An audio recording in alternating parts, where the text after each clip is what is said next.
Good morning. Attention on the venue. Attention on the venue.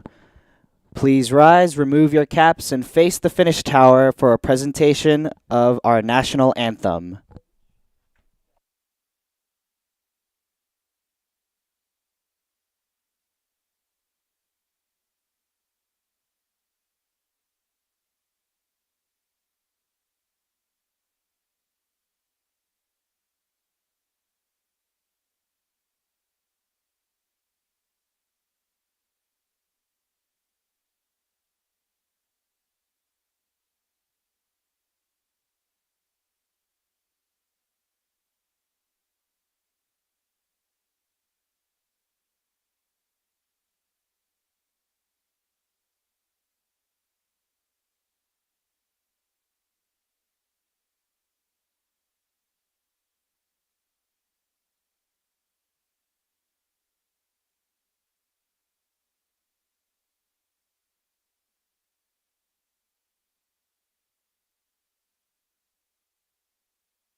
Thank you.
And welcome, everybody. Good morning, and it is day 2 of the American Youth Cup. It is a very windy day today. Fortunately, or unfortunately, um, it is shifted towards the south here. We got a big tailwind on our hands, much more than we saw yesterday. So prepare for some fast times, but also a lot of water splashing around, a lot of somewhat messy blade work. It's going to be very challenging conditions again here for our athletes, as we've seen in the past day of racing yesterday. Winds are looking to be around 15 miles an hour. Current weather is about 73 degrees. As many of you probably know, we have condensed the majority of our schedule to limit the racing to just the big boats here this morning. So the condensed schedule will commence racing in about 4 minutes with the first event. It's the Men's Youth 8 B final, and will finish at 12:37 p.m. with the Women's U17 A final. So a condensed schedule today. A lot of the events were unfortunately canceled due to the very challenging conditions that are posed today. Unfortunately, it will not be ideal for the smaller, more unstable boats. Although we did have a very good showing out from the scullers yesterday. Unfortunately, the conditions here present too much of a safety risk for those scullers involved. But for the big boats, it's all right. They'll power through the wind and through the waves and get down the course in hopefully some pretty fast times here with that giant wind pushing them down the course here. We welcome you back to Nathan Benderson Park for day 2. If you're looking for the live stream here, the live stream link for day 2 has been posted on Regatta Central, so you can make your way towards there to find the link. Results and schedules will be available on cruitetimer.com. If you're looking for the Sunday schedule, you can search up just the Sunday schedule. If you click on all days, there's a drop down. You can click on Sunday to go straight to your Sunday schedule.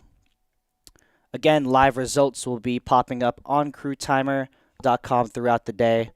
We will also be showing them here on the live stream as the events go through and as the times get assigned. So we're 2 minutes out to the start of day 2 here. It's the Men's Youth B final. Men's Youth 8 B final is going to start us off this morning.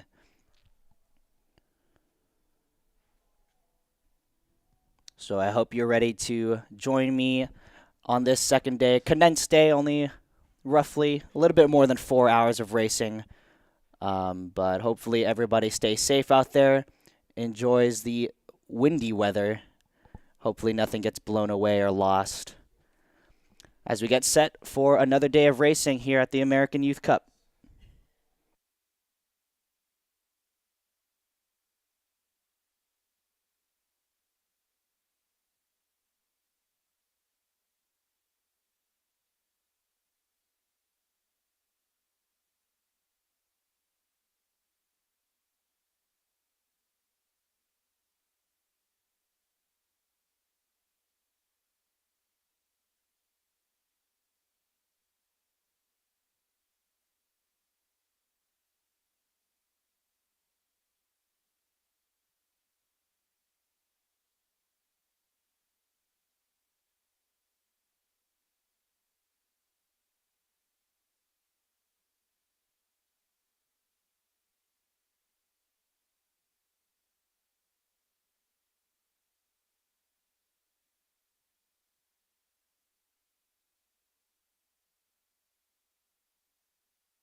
And as we await for the start of the first event of the day, the B final of the Men's Youth 8, let's talk about if you're an athlete, how you would approach challenging conditions like this. Obviously, on the course, it's a tailwind, but rowing up to the start line, you're going to be faced with a pretty stiff headwind. If you're an athlete in an 8 sitting in the bows, then you'll probably be getting pummeled with waves as you go up to the start. It's pretty cold, somewhat miserable, some might say. But as an athlete, what separates the successful from the unsuccessful, from the winners and the losers, is how you approach, how you get over that mental challenge of the not ideal conditions and pretty terrible weather. How you overcome those kinds of obstacles and gel with your unit, gel with your crew to overcome these challenges and put down a fast time and still stay efficient, still stay mentally coherent. Those kinds of obstacles are what test the endurance of these athletes here. So hopefully we'll see some great racing here in the finals day of the American Youth Cup. As you can see on your screens, we are underway with our first event. We do have a start, and you can see if you're aiming down the lake, you can see those boats starting to head towards our way. This is the B final of the Men's Youth 8. Again, if you are joining us today, you weren't able to join us yesterday. Yesterday determined the finals for today through the heats. So heats occurred yesterday, and today are the finals. So the B final here, it is just for placement. None of these boats will be in contention for medals. Since the A final has 10 boats, these are for places 11 through 18, I believe. Yep, 18. So 11th through 18th, these places are at stake. In Lane 1, we have Aquinas. Lane 2, Cape Coral. Lane 3, the Bowl School. Lane 4, Team Tampa. Lane 5, Winter Park. Lane 6, Miami Rowing Club. Lane 7, University School.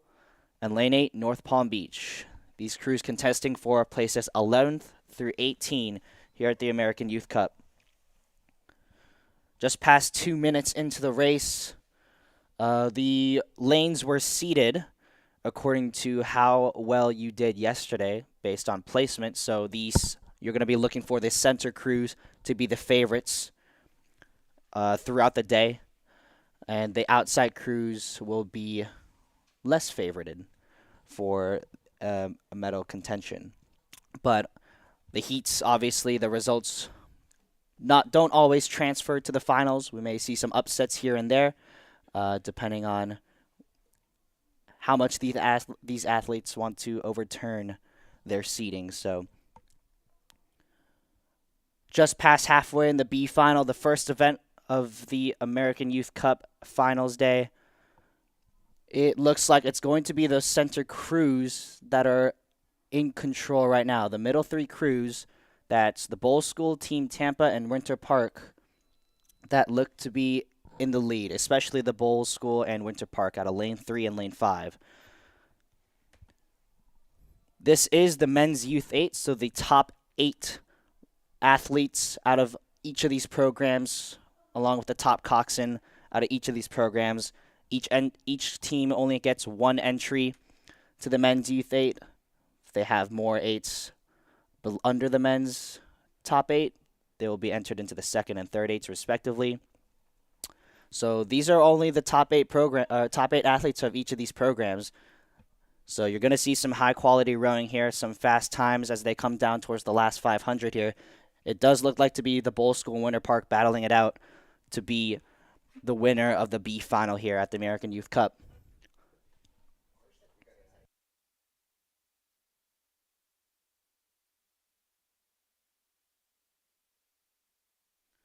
So these athletes tasked with negotiating these tailwind conditions. A tailwind has pros and cons versus normal conditions. Obviously, the pro is that the boat is going to be moving against less water. The water is going to be carrying the boats towards the finish line. There's going to be a lot more speed available on that end. But also, with these waves, it's very hard for the blades to get in and out of the water, negotiating the crests and troughs amongst the waves.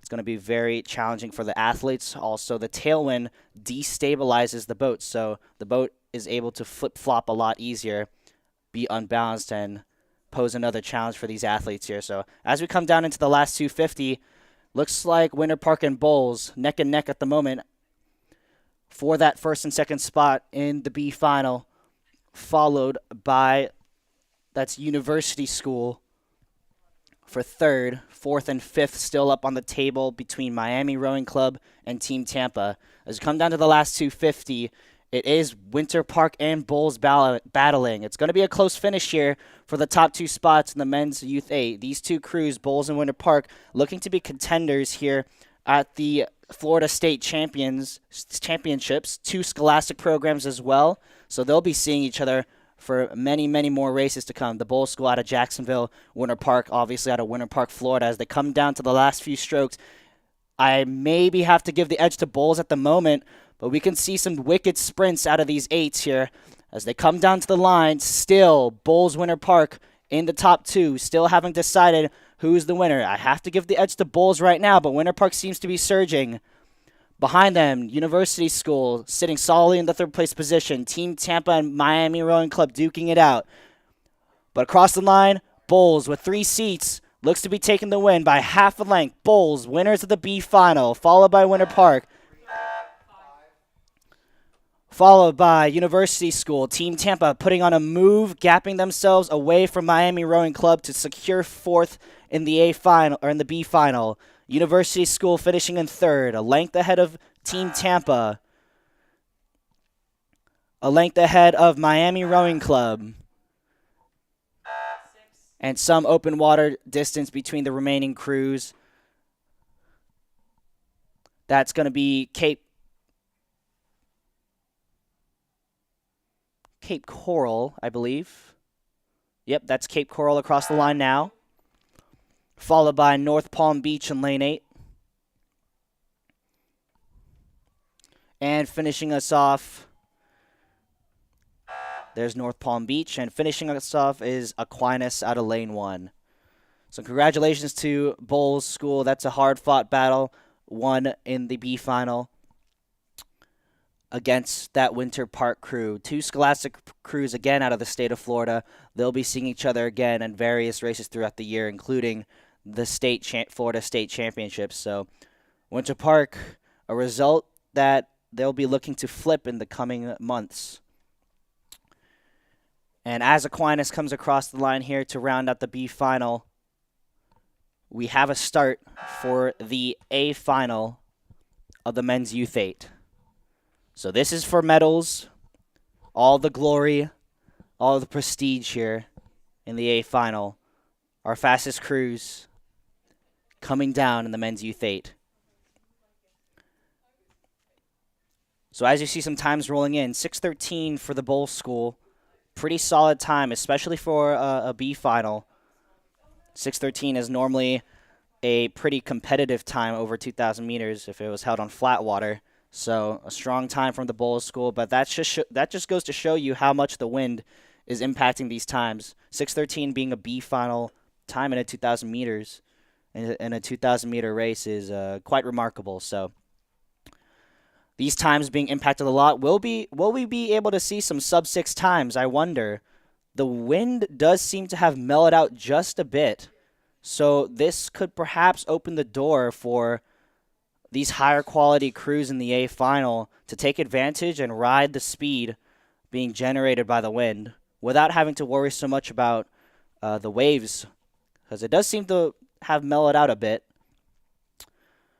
Again, 10 boats here in the A final. A lot of these A finals will have 10 boats.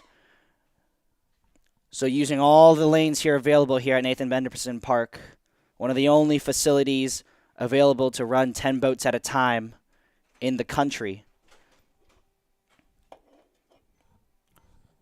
But yep, there's confirmation on the results screen. Bowles over Winter Park, University School, then Team Tampa, Miami Rowing Club, Cape Coral, North Palm Beach, then Aquinas. So those are places 11 through 18 here at the American Youth Cup.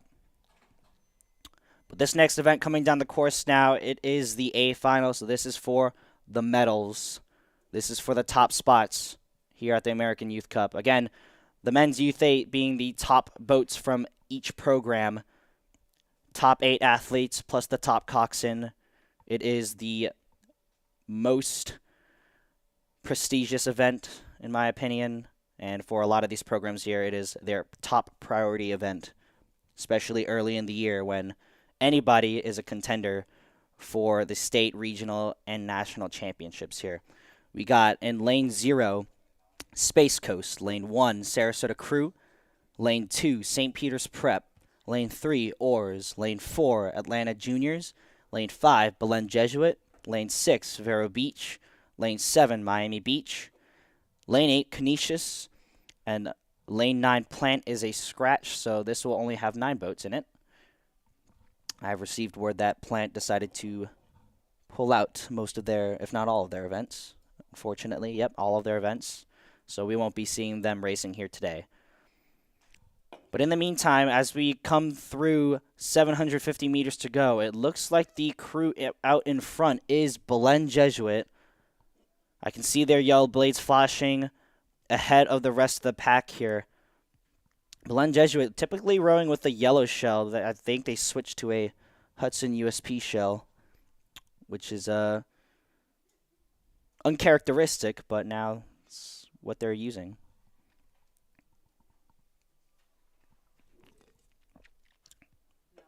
Into the last 500, let's look to see if any of these 8s can break 6 minutes. Tailwind assisted, of course, but even getting close to that mark in February is a great accomplishment here. So as these 8s enter into the last 500, it does look like Belen Jesuit is solidly in the lead. And again, as we saw yesterday, Belen Jesuit very strong with their last sprint, with their final sprint. So I would have to assume that they have more in the tank here. There's a good picture of Belen Jesuit. Looks like they're riding the water pretty well. Could be a little bit more direct with the blades, but that's the wind kind of pushing the blades away from the water, adding another challenge for these athletes here. Looks like the battle is going to be for the rest of the medals here. It does look like Miami Beach. It looks tight between Miami Beach, Oars, and Atlanta Juniors for the final 2 medal spots here. But one thing is for sure, it's that Belen Jesuit is in the lead as they enter the last 250 meters. Let's make some noise on the beach for the fastest 8s of the day as they come down to the line. It's Belen Jesuit ahead of deadlocked even Miami Beach, Oars, and Atlanta Juniors here. Sarasota Crew trailing that lead pack as Belen Jesuit has open water on the field coming into the last 200 meters. Let's look at the times here. Currently sitting at 5 minutes and 30 seconds. Will these times be under 6 minutes? I believe they will as they come down to the line. Belen Jesuit and Oars, Atlanta Juniors, and Miami Beach. It's too close to call. 2 medals for 3 boats. Who's going to get the silver and bronze medal? One thing for sure, Belen Jesuit is going to win the gold here at the American Youth Cup. It looks like Oars has the advantage over Miami Beach and Atlanta Juniors at the moment.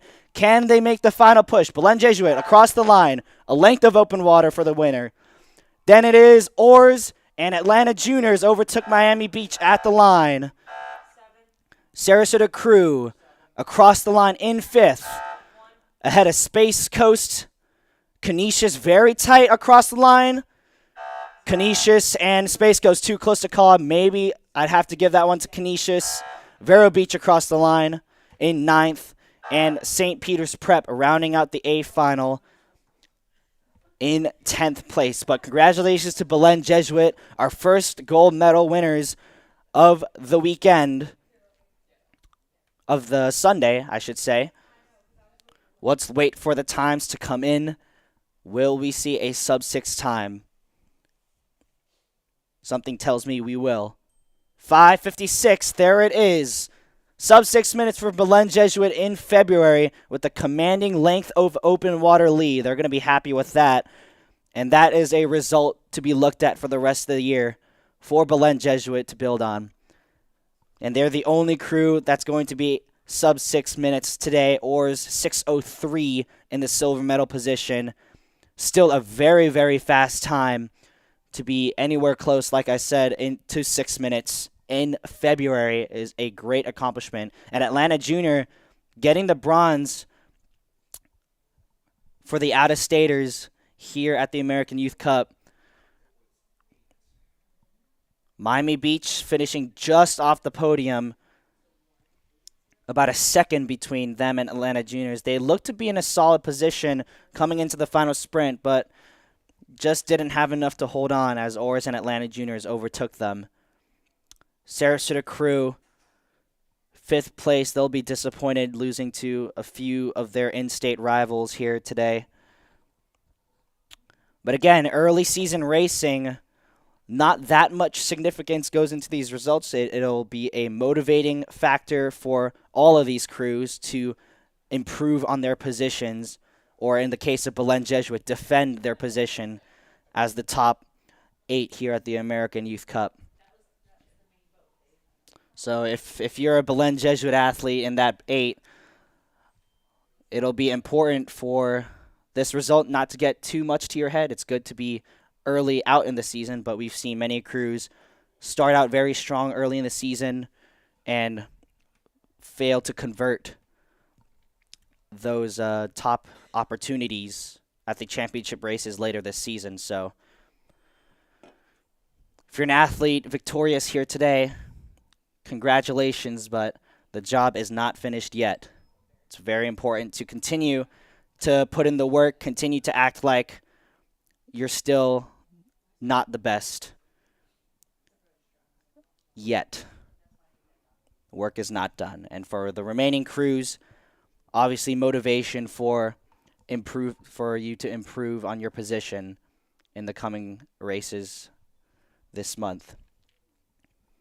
So that does it for the men's Youth 8. As we move on to the B final of the women's Youth 8, only 3 boats here in this event. It's Miami Beach in lane 4, North Palm Beach in lane 5, and Team Tampa in lane 6. So it looks like the 2 boats on the outside look to be in the lead, coming past halfway, to my eye, between Miami Beach and Team Tampa. North Palm Beach looks to be the one boat that is trailing. Again, this is the B final, so this is for placements 11th through 13th. The medal contending boats will be in the following event, in the A final.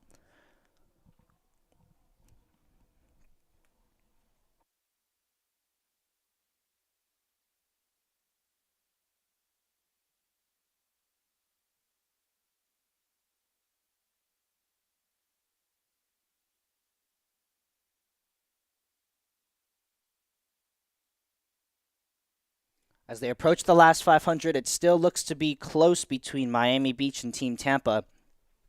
What you'll be noticing is that these finals are a lot closer than a lot of the heats that we've seen yesterday. The fields were a lot more spread out yesterday, but I would assume that today the fields would be a lot more tightly packed with boats of similar speeds getting into the same events. Same finals here today, so expect a lot more tighter finishes here, as we saw in the B final. A few of the finals here today saw some pretty tight finishes already, so expect a lot of that as we move towards the end of the day. As they come into the last 500, it does look to be pretty close between that Miami Beach crew and Team Tampa, 2 women's Youth 8s. Again, the top 8 women's rowers and top women's coxswain out of these programs.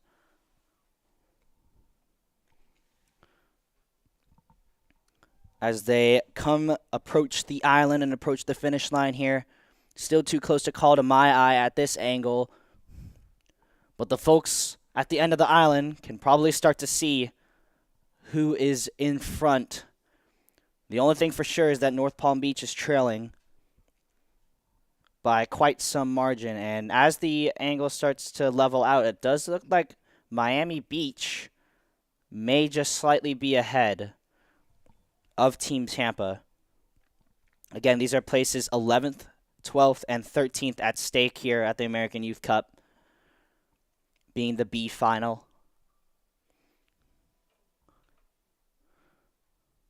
Yep, and it does look like Miami Beach has about a length, maybe more, of a lead over Team Tampa. So Miami Beach, as they enter the final sprints here into the last 250, looks to be Miami Beach in control. Team Tampa solidly in second, and North Palm Beach trailing in third. And yep, as we approach the finish line, it is Miami Beach firmly in control of this B final. They'll be looking to put down a competitive time to compare to the A final. Maybe trying to prove that they belong in that A final instead of the B final. And they look pretty solid as they approach the final few strokes here. Miami Beach with about a length and a half of open water over Team Tampa.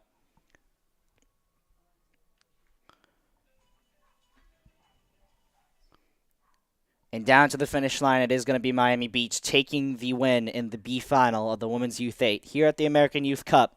That's for 11th place at this regatta. And across the line they go. There is Miami Beach. Following behind is Team Tampa, looking very solid here.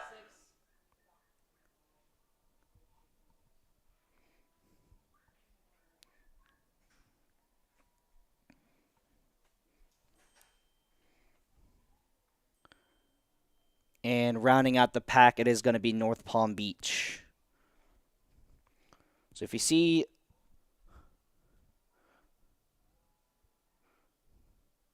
and across the line, here comes North Palm Beach.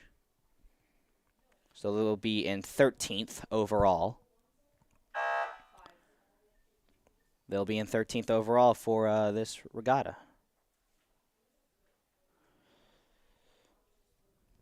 And as we see the times there's the unofficial times there. 7 minutes and 23 seconds for Miami Beach. So we'll see how that stacks up compared to the A finalists. Maybe Miami Beach will be looking for redemption in the future races to come this season. Miami Beach, obviously in the state of Florida, they'll be looking to flip a result as they approach Florida State Championships. Looking back at the men's results, we do see that the winners bowls with a time of 6 minutes, 13 seconds could have beaten a few of these crews in the A final just based off of time, but they had their chance seemingly in the heats. So maybe Bulls feeling that they had more to give out of yesterday, but future races, there are many more chances for them to flip that result. But I bring that up as that time for Miami Beach, 7 minutes, 23 seconds. We'll see if that may be a competitive time in the A final here. As 10 boats again, except for Plant. Plant decided to scratch there. So 9 boats in the Women's Youth 8 A final. They are underway on the course. Approaching 2 minutes in lane 0, Braunfield, Acton, Boxborough out of Massachusetts. Lane 1, Space Coast. Lane 2, Sarasota Crew. Lane 3, Newport. Lane 4, Atlanta Juniors. Lane 5, Winter Park. Lane 6, Marion Mercy. Lane 7, Oars. And Lane 8, Treasure Coast. Again, Plant High School was a scratch in Lane 9. Now, we saw early in the morning yesterday a lot of the Newport crews that were fielded looked very, very strong. Most of them were absolutely dominant in all of their heats. So we'll be looking to see how fast that Newport crew will go in this A final, the Women's Youth 8. Again, in the heats yesterday, Newport looked to have an easy win in their heat. So in their last, they didn't opt for a final sprint. Instead, they chose to kind of coast through the line, take it easy, save some energy for their future races. So we'll see if Newport decides to go full tilt today here in the A final. Medals at stake. trying to see how competitive of a time they can set here in these tailwind conditions. And I can tell you, as Newport is the defending runners-up at the Youth National Championships, a lot of the ladies who are looking to make their stamp in the Women's Youth 8 will be watching this time set here by Newport across the country. If I was an athlete, say, for Row America Rye, I would certainly be looking at this time set here by Newport. If I was an athlete from California, I would also be watching how fast this Newport crew is going to go. But it looks to be pretty tightly spread. Newport not decidedly out ahead, but I think they are somewhat ahead with a slight lead over looks like Winter Park. So these two crews were in the same heat yesterday. Newport managed to carve out a significant lead earlier in the race. So maybe Winter Park also had something left in the tank. Newport definitely looks to be stroking at a higher rate, a much higher stroke rate than they were yesterday. So I would have to assume that that boat is going full tilt today. But as they come towards the last 500, it is Newport and Winter Park in the top two spots. Then it looks to be it looks to be Oars, actually, towards the shore in lane 7 in contention for that third place spot. Slightly ahead of, looks like Atlanta Juniors in the middle of the course. Then Space Coast on the outside as well. So a lot of these lanes kind of shifting positions here. If the seeding plays out to the results, then all the middle crews will be ahead of the crews on the outside. But it looks to be very mixed up here in this Women's Youth 8A final. But as we come down to the last 250 meters, it is tight. It is really tight between Newport and Winter Park. If you're standing on that dock there, you're about to see a picture of what that lead looks like. See a lot of Winter Park fans standing on that dock. So can they help their crew, encourage their crew to frankly an upset win over the runners-up at the Youth National Championships? Again, Winter Park, a scholastic program not traditionally involved in 2,000 meters. They are 3-time champions at the Scholastic Nationals in the 1,500-meter distance, one of the top crews in the country, but they don't compete in 2,000-meter races traditionally. So Newport doesn't get the opportunity to race them at Youth National Championships again. Can they take the win here? Winter Park trying to put their stamp, see if they can take on one of the top crews in the nation as coming down to the line. Newport with a slight lead over Winter Park. Can Winter Park take a sprint? But it does look like Newport has a half a length lead. Now, starting to open it up as they come down to the line. Winter Park is surging. Winter Park is surging. They've taken 2 seats. As they come down to the line, it is Newport by a deck. Newport by a deck over Winter Park. A valiant effort. Great sprint by Winter Park, but it just was not enough to overcome Newport. Newport just about held on, and a great result for Oars coming in bronze medal position. That's a very, very strong effort for Oars there. They're going to be very pleased with that. A length of open water ahead of Atlanta Juniors, followed by a length of Space Coast. Then it's Sarasota Crew in the yellow Empacher across the line ahead of Marion Mercy. Then comes tight between Bromfield and Treasure Coast. I think it's going to be Treasure Coast by a few seats. And Bromfield, Acton, Boxborough rounding out the field. So a very exciting finish there between the top 2 teams, Newport and Winter Park.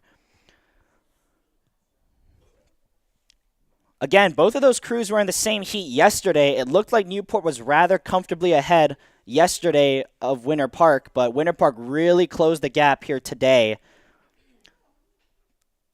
winning by Newport just over a second ahead of Winter Park. Newport still taking the win, but Winter Park closing that gap substantially. Very, very competitive and an impressive performance for that Winter Park crew. Again, typically not training for the 2,000 meter distance, so that the fact that they can hold on and even sprint through one of the fastest teams in the country shows very well for Mike Vertulo's crew going into the Scholastic Championship season. So Winter Park, again, the fastest crew for the past 3 years in the Women's Scholastic National Championships 8s. Newport, one of the fastest 2,000 meter 8s in the country. Newport just edges out Winter Park. So that was a great, great matchup. One of the matchups to watch for the weekend there, and it did not disappoint for sure. Oars grabbing the bronze here. A strong, strong result for them. They'll be looking to convert that into a medal at the state championships, probably qualify for a regional championships as well.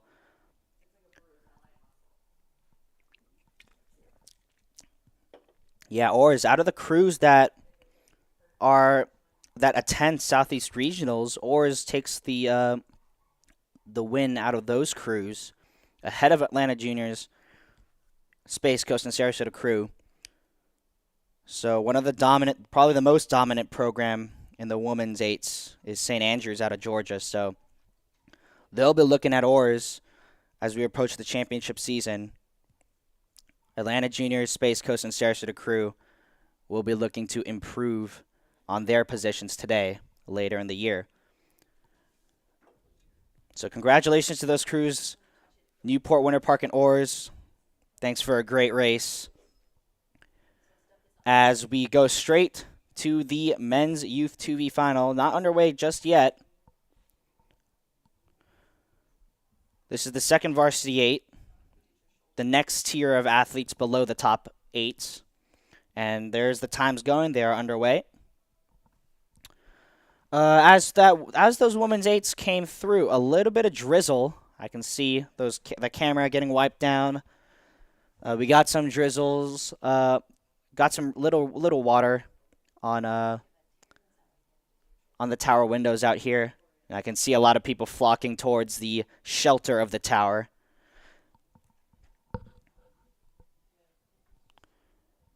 Quite the opposite of the sunny weather that we had towards midday yesterday. It did start out kind of similar, pretty cloudy, somewhat windy yesterday morning, but today the rain is coming, albeit very, very lightly. So yep, you can see those crews at the beginning of the course coming down in our direction. So that means the men's youth second 8A final is underway.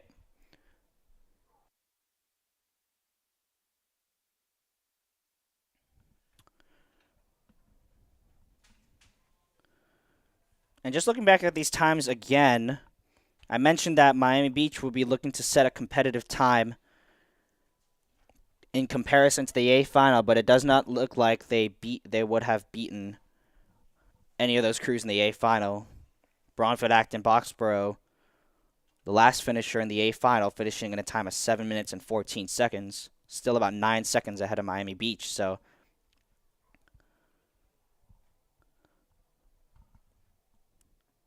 again, Newport, I didn't even mention their time, 6 minutes and 28 seconds. That is a very, very fast time, especially being in February. And looking at the Youth Nationals times from last year, the Women's Youth 8 Youth National Champion Row America Rye in a time of 6 minutes 35 seconds. So Newport beating that time, wind assisted of course, but Newport beating that time by 7 seconds. Very, very impressive showing. And again, also Winter Park, by the way, only 1 second off them. So a very, very strong performance from these youth crews, from the top 8 women and the top coxswain from Newport and Winter Park, and all of our athletes on the course today. Very, very fast times here.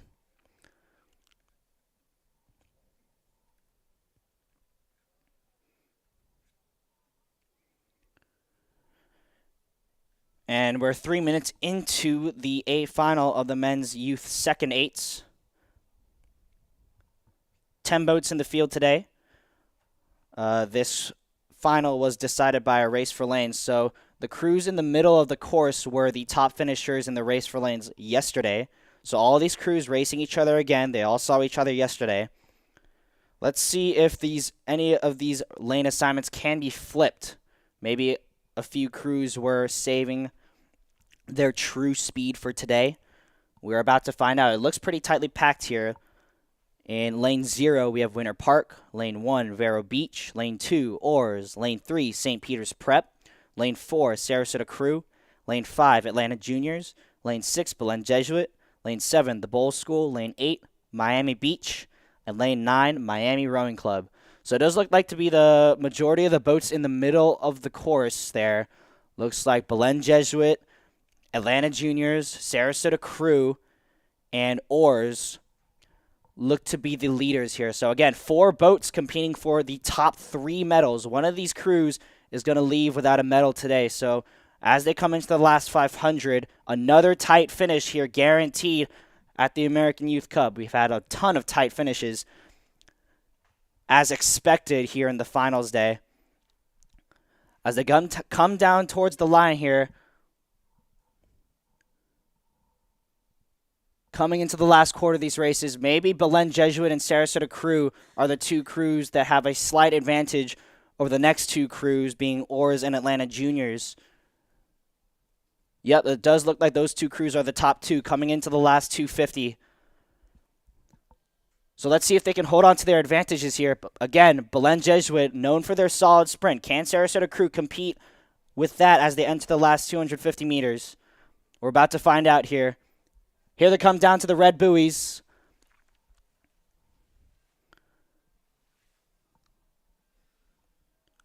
Atlanta Juniors trying to poke their nose into the lead pack here ahead of Oars. It looks like they're close to securing that bronze medal position. Oars trailing just behind Atlanta Juniors. And as the angle starts to come around, it does look like maybe Sarasota Crew is in the lead.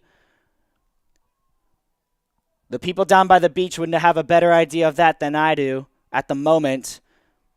But it still looks very, very close between Sarasota Crew and Belen Jesuit. Again, Belen Jesuit, winners in the men's youth 8. Can they replicate that result in the second 8? Sarasota Crew looks to be charging. Can Belen respond here as they come down to the line? It's going to come down to the line again between the top 2 finishes here. It is Sarasota Crew leading Belen now by almost half a length here. They put on a really good sprint, looking really lively with the legs here. Strong back ends, that's the signature Sarasota Crew styles. They come across the line. Sarasota Crew ahead of Belen Jesuit, and tight between Oars and Atlanta Juniors. Down to the line, Atlanta Juniors just takes it over Oars.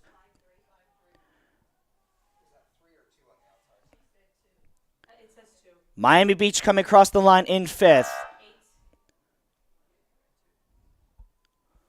Followed by, I think that's St. Peter's Prep, closely followed by Miami Rowing Club. Miami put on a very good sprint there to challenge. Here comes Bowls and Winter Park here. Bowls ahead of Winter Park. And Vero Beach rounding out the field here in the men's youth second 8. So Sarasota Crew able to flip the result on Belen here in the men's second 8 with a time of 6 minutes, 11 seconds. Again, very fast times here, especially for a second 8.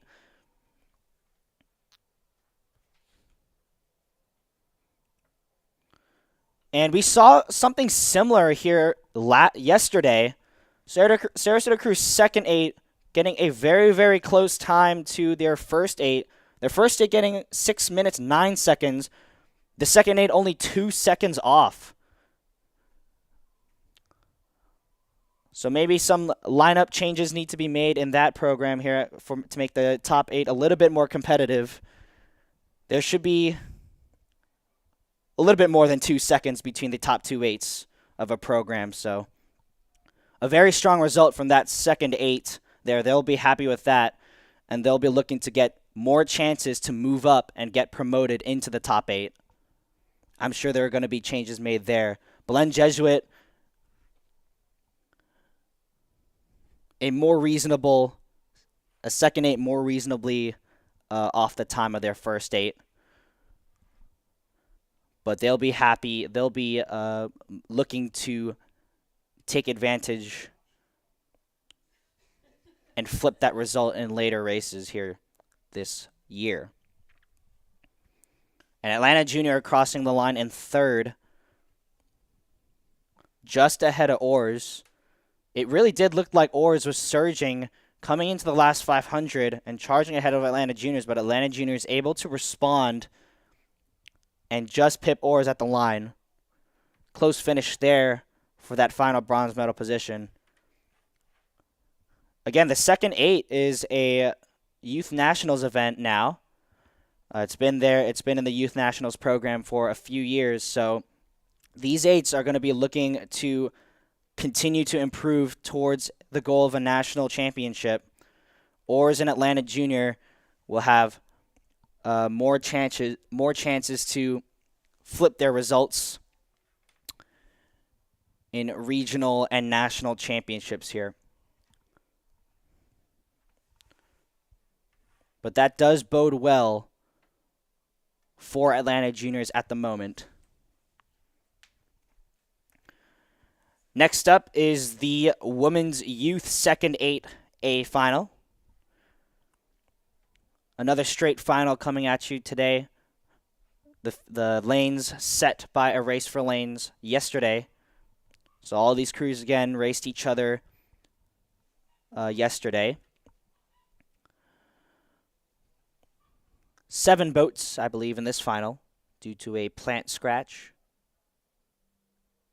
No, 8 boats. In lane 1, we have Treasure Coast. Lane 3, Atlanta Juniors. Lane 4, Newport. Lane 5, Orrs. Lane 6, Winter Park. Lane 7, Space Coast. Lane 8, Sarasota Crew. And Lane 9, Miami Beach. So these crews well underway with their race. Looks like they're already past halfway. And similar to the second 8s, we'll see. Let's see if any of these second 8s can compete in comparison to their times of the first 8. Again, looking at Newport as the favorite for this event. Newport and Winter Park again. Along with their runner-up position at Youth Nationals in the first 8, Newport's second 8 finished bronze behind 2 very, very fast Row America Rye 8s in the second 8 at Youth Nationals last year. So Newport's second 8 still very, very fast. And will be one of the national championship contenders this year. And it does look to me that Newport has stuck out ahead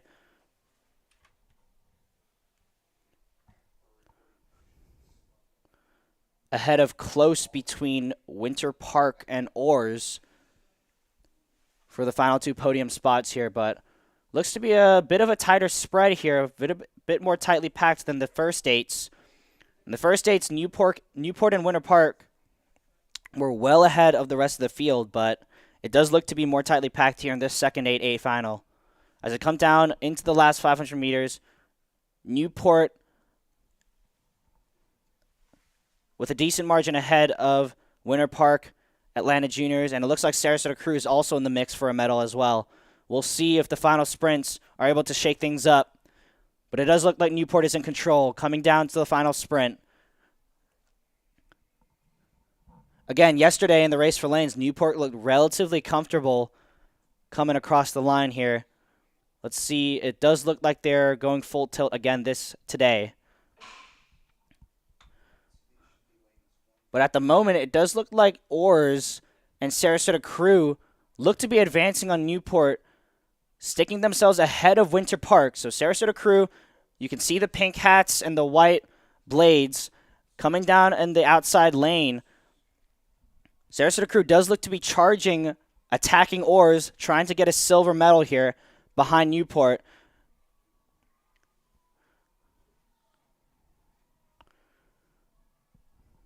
And it does look like Newport's starting to surge again here. They did look a little bit heavy in the legs earlier, but now some life into the final few strokes here. Newport convincingly ahead of the rest of the pack, but Orrs, Winter Park, Sarasota Crew still duking it out for the final 2 medals. Orrs now has the advantage over both Winter Park and Sarasota. So Orrs look to start fading, but now has broken out their final sprint and retaking that silver medal position. Winter Park and Sarasota Crew. Did Sarasota Crew maybe go too early? They look to be the fastest crew coming into the last 500 meters as Newport across the line there winning, taking the win. And Orrs will get the silver medal ahead of Winter Park. Winter Park able to retake that bronze medal ahead of Sarasota Crew. Sarasota Crew not able to hold on after a charge coming into the last quarter. Finishing in 4th place, followed by Atlanta Juniors in 5th. Space Ghost is going to come across the line in 6th.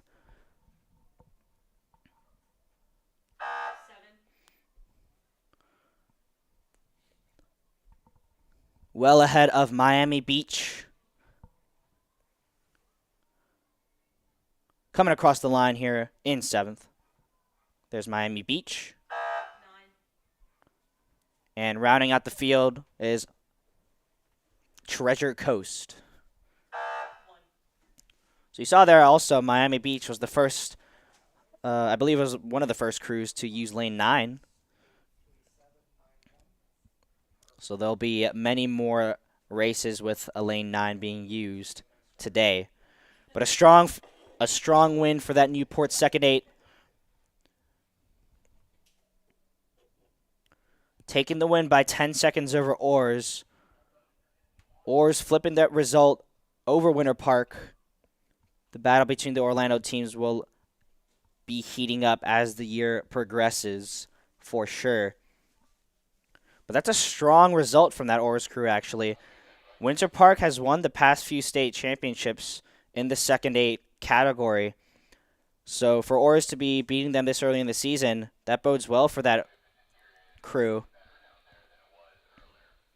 They'll be seeing each other again, both members of the Central District at states.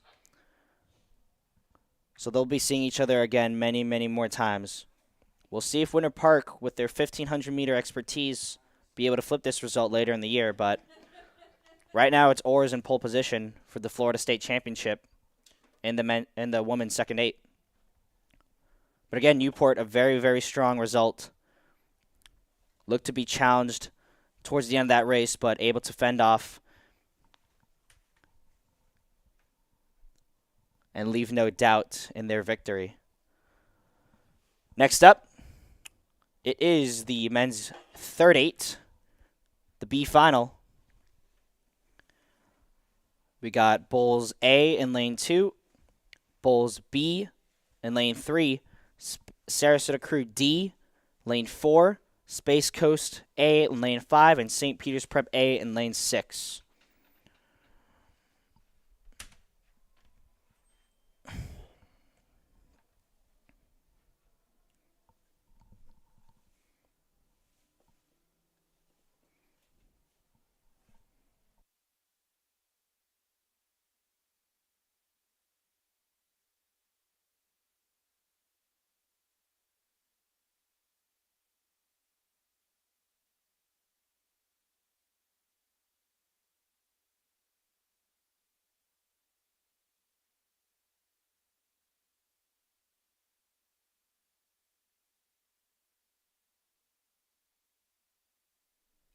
So we're back to having A and B finals here. So this is the B final, competing for places 11th through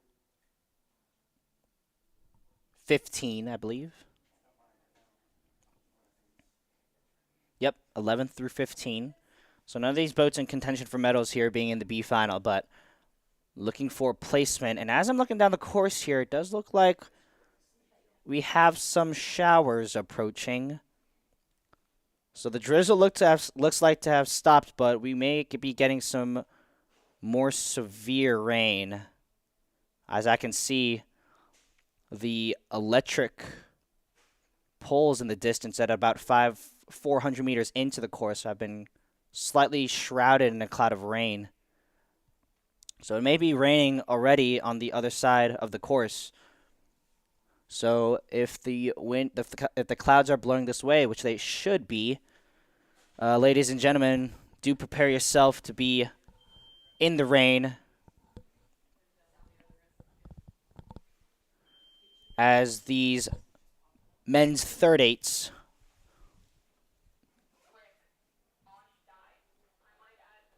approach the last 500 meters here. So again, ladies and gentlemen, please do be aware of the impending rain that may or may not hit us. So coming into the last 500 meters, it looks to be the crew on the outside. That's St. Peter's Prep A, one of the 3 A crews in the men's third eight. Followed by, looks like Sarasota Crew D. So Sarasota Crew, at least in these men's eights, their top 8 speed does seem to be a little bit lackluster, but what's not is the depth of this program. This is their D entry, so they're 6th. Yeah, they're 6th 8. Competing against these third eights from other programs and really being in the mix here. So they're 6th 8. Sarasota Crew 6th 8, about a half a length down, maybe approaching a full length down on St. Peter's Prep's third 8. St. Peter's Prep, a scholastic program out of New Jersey, coming down here to compete at the American Youth Cup. We welcome them to Sarasota, Florida, and thanks for making the trip. I'd have to assume that they have been restricted to the ergs, and this will be some of their first rowing of the new year. So a strong result for this third eight.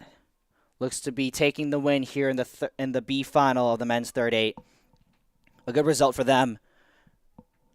About a half a length ahead of the Sarasota Crew D entry. That's their 6th 8.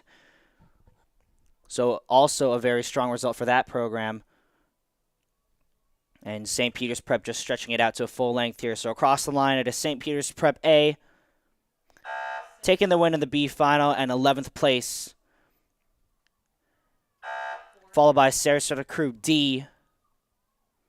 St. Peter's Prep ecstatic with that B final victory for 11th at the American Youth Cup. Sarasota Crew D, good sportsmanship, immediately acknowledging their competitors, congratulating them on that win. Followed by Bulls.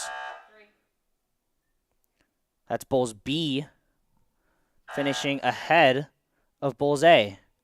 So a great result for that Bulls B crew, seated as lower 8, seated as Bulls 4th 8 instead of their third 8, but Bulls 4th 8 beating the third 8. Don't typically see that too often, but congratulations to that B crew. And it looks like Space Coast unfortunately had an equipment issue rowing with 6 people as they're across the line now, rounding out the third 8B final.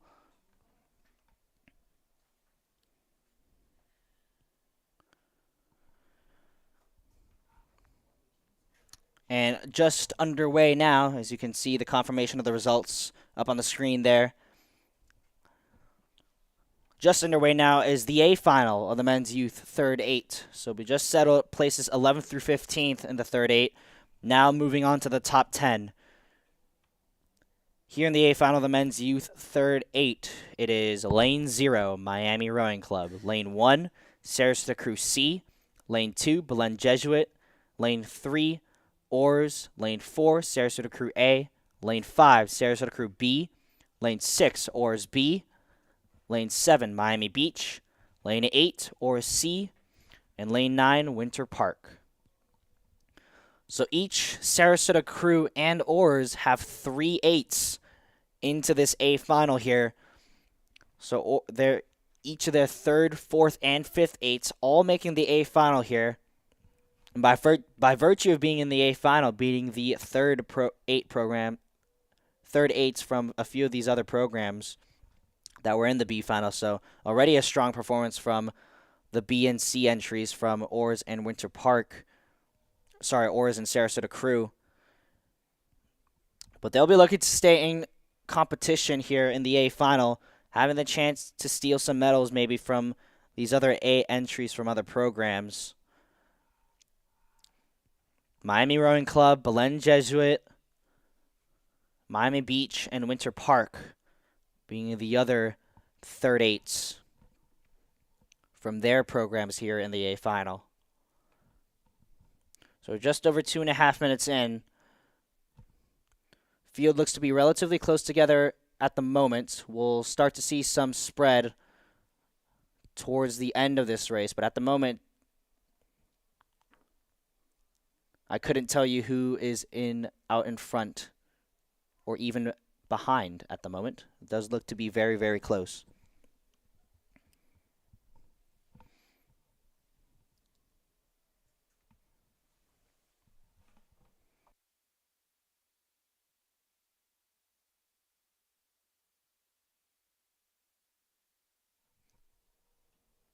So there are the pictures here. You can see about 7 boats on your screen at the moment, but there are all 10 of these all 10 of these lanes are occupied, being raced on here in this 10-boat A final.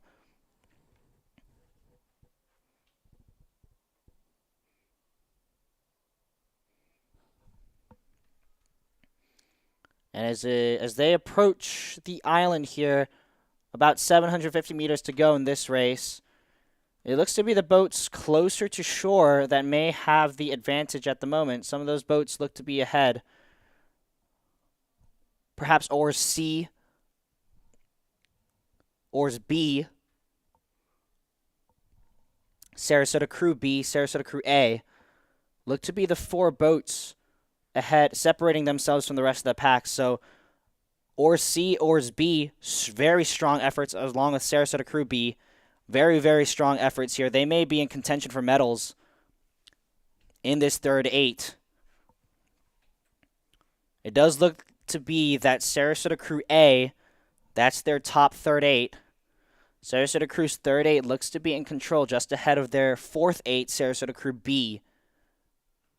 Sarasota Crew B having to contend with Oars C. So it does look like at the moment, Oars C is ahead of Oars B. So their C entry, that's the 5th. Yep, that's the 5th 8, ahead of the 4th 8, who are all ahead of the third 8.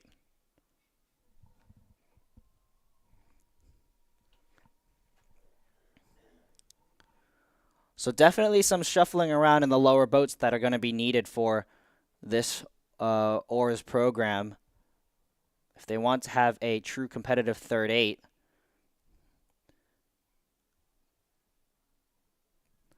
But as they come down towards the line here in the last 250 meters, it's Sarasota Crew A leading out Sarasota Crew B.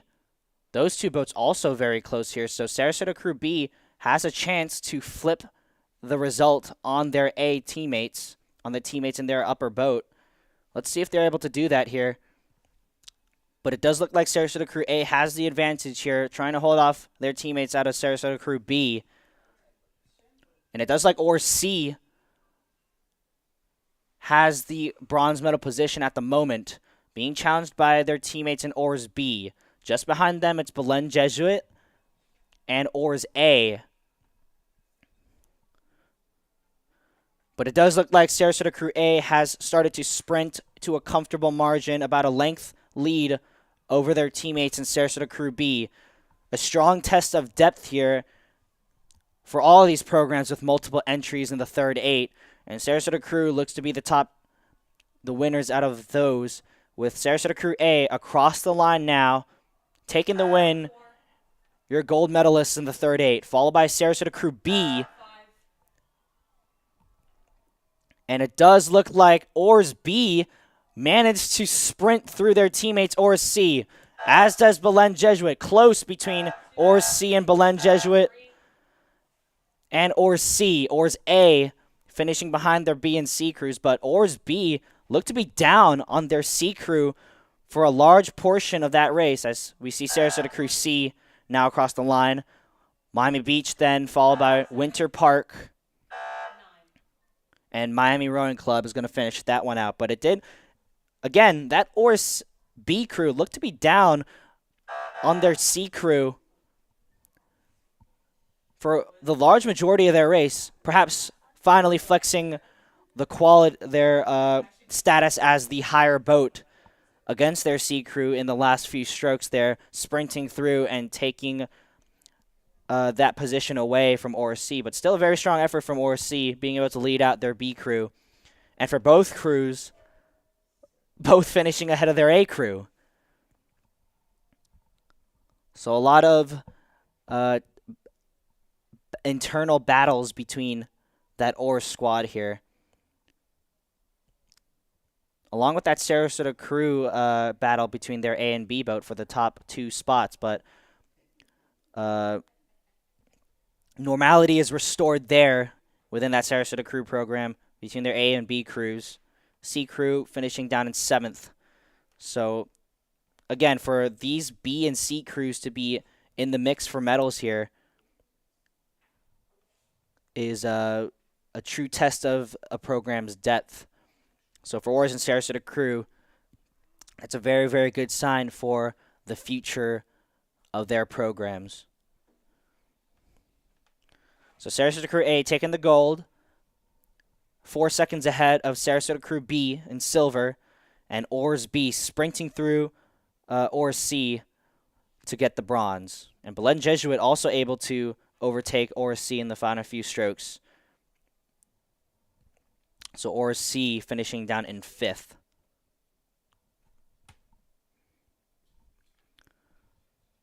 So the next event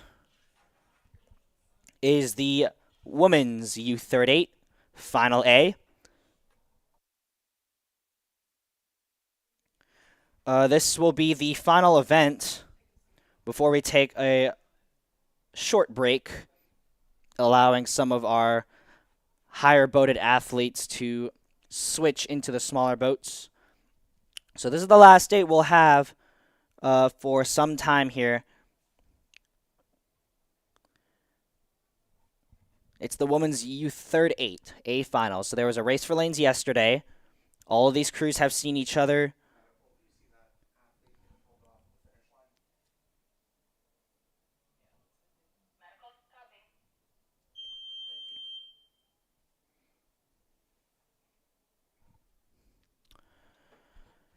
And the third 8 is underway now, just past 2 minutes in.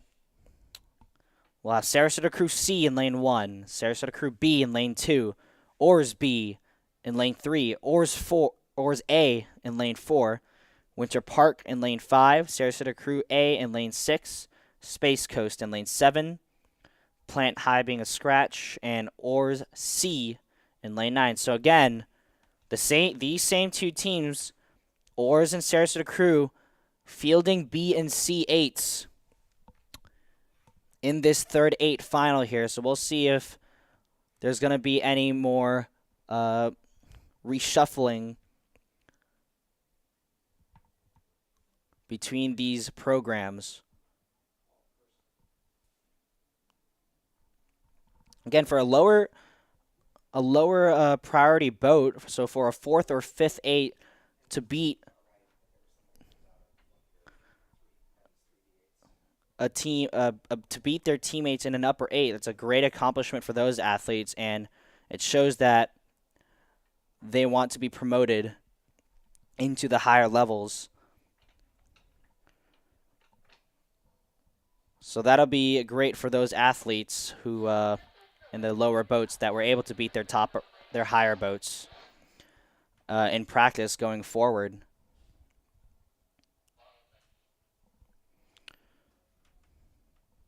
So 4 minutes in, approaching 4 minutes into this Women's U38 A final. Looks to be the crews towards the shore. So the higher numbered lanes that look to be separating themselves from the other half of the pack. Looks like 3 boats in the middle of the course there.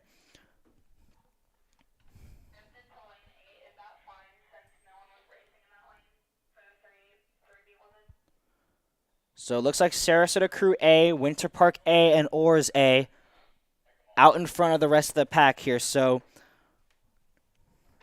normality in terms of their assignment as the A crews currently being executed as opposed to the men's third eight that we just saw.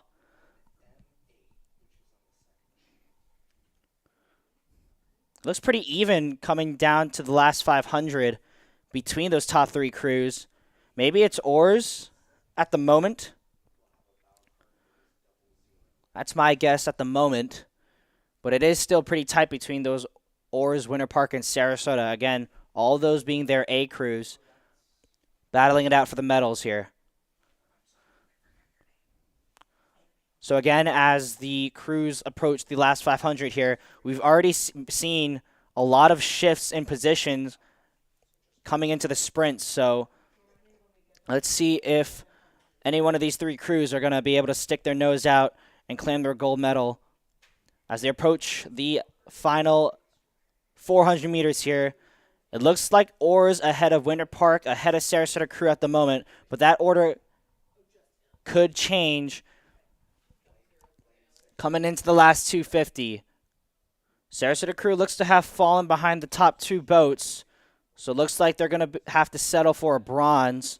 It's still anyone's gold between Oars and Winter Park. Advantage Oars at the moment, but Winter Park, as we saw in their first and second eights, had very, very strong sprints. So we'll see if Winter Park will be able to overcome this advantage that Oars has tried to carve out. As they come down into the red buoys here in the last 250 meters, Oars still ahead of Winter Park, ahead of Sarasota Crew in that 3rd place position. Behind them, the B and C crews continue to scrap for the best of the rest here. Looks like Oars in a 4th place position, but Oars A still defending their gold medal. Looks like to have opened up against that Winter Park crew. So Winter Park does not look to be having an effective sprint against that Oars top crew. So Oars, it looks like they have sealed up their gold medal here in the women's third eight, taking an open water lead against Winter Park, who are going to settle for silver with a decent advantage to Sarasota Crew back in bronze. So again, the third eights here between 3 Florida teams will be looking to shake up the historical records from the past Florida State Championships. Oars, Winter Park normally dominating at the state championships, but Oars taking a comfortable win, a length of open water ahead of Winter Park, and a dab from the 6th seat there. A well-deserved one. Oars takes the win ahead of Winter Park here for silver. Sarasota Crew settling for the bronze here. So tight gaps early on, but they did eventually spread out to some significant gaps. So Sarasota Crew's third eight claiming the bronze, followed by, looks like that's Oars B. So Oars 4th eight, taking that 4th place position overall in the top B boat out of this A final here. Followed by Oars C coming down to the line here. And it's going to be close between Sarasota Crew B and Space Coast. Oars C across the line there. Space Coast is going to take half a length out of Sarasota Crew across the line there. So Sarasota Crew B across the line there behind Space Coast. And the final boat about 250 meters away from the line is Sarasota Crew C. So a strong showing by that Oars crew. They celebrated well there. Very pleased with that result. Again, historically, Winter Park dominant in the lower, in all of the women's eights, frankly, at the state championships in past years, but Oars flipping that result in the second and third eights. at least. So look for that Orlando Area Rowing Society crew program to start to develop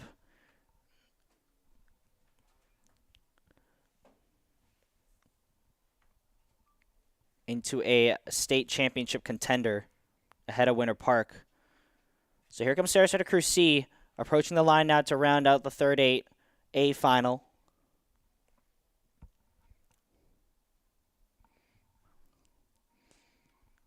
And there's Sarasota Crew C across the line now.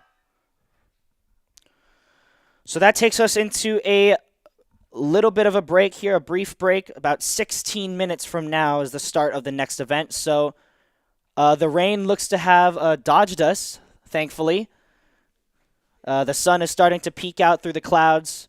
So if you're preparing for rain, maybe take a sigh of relief.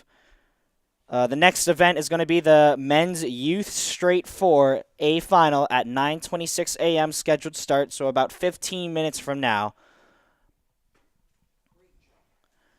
We'll be joining you in about 10 minutes' time to preview some of these smaller boats. A great start to the morning here with these 8s. Exciting racing, and look forward for more to come. We'll be seeing you back in about 10 minutes' time, 15 minutes to the next race.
And it looks like we have a pretty early start here to the next event. It's the men's youth straight four.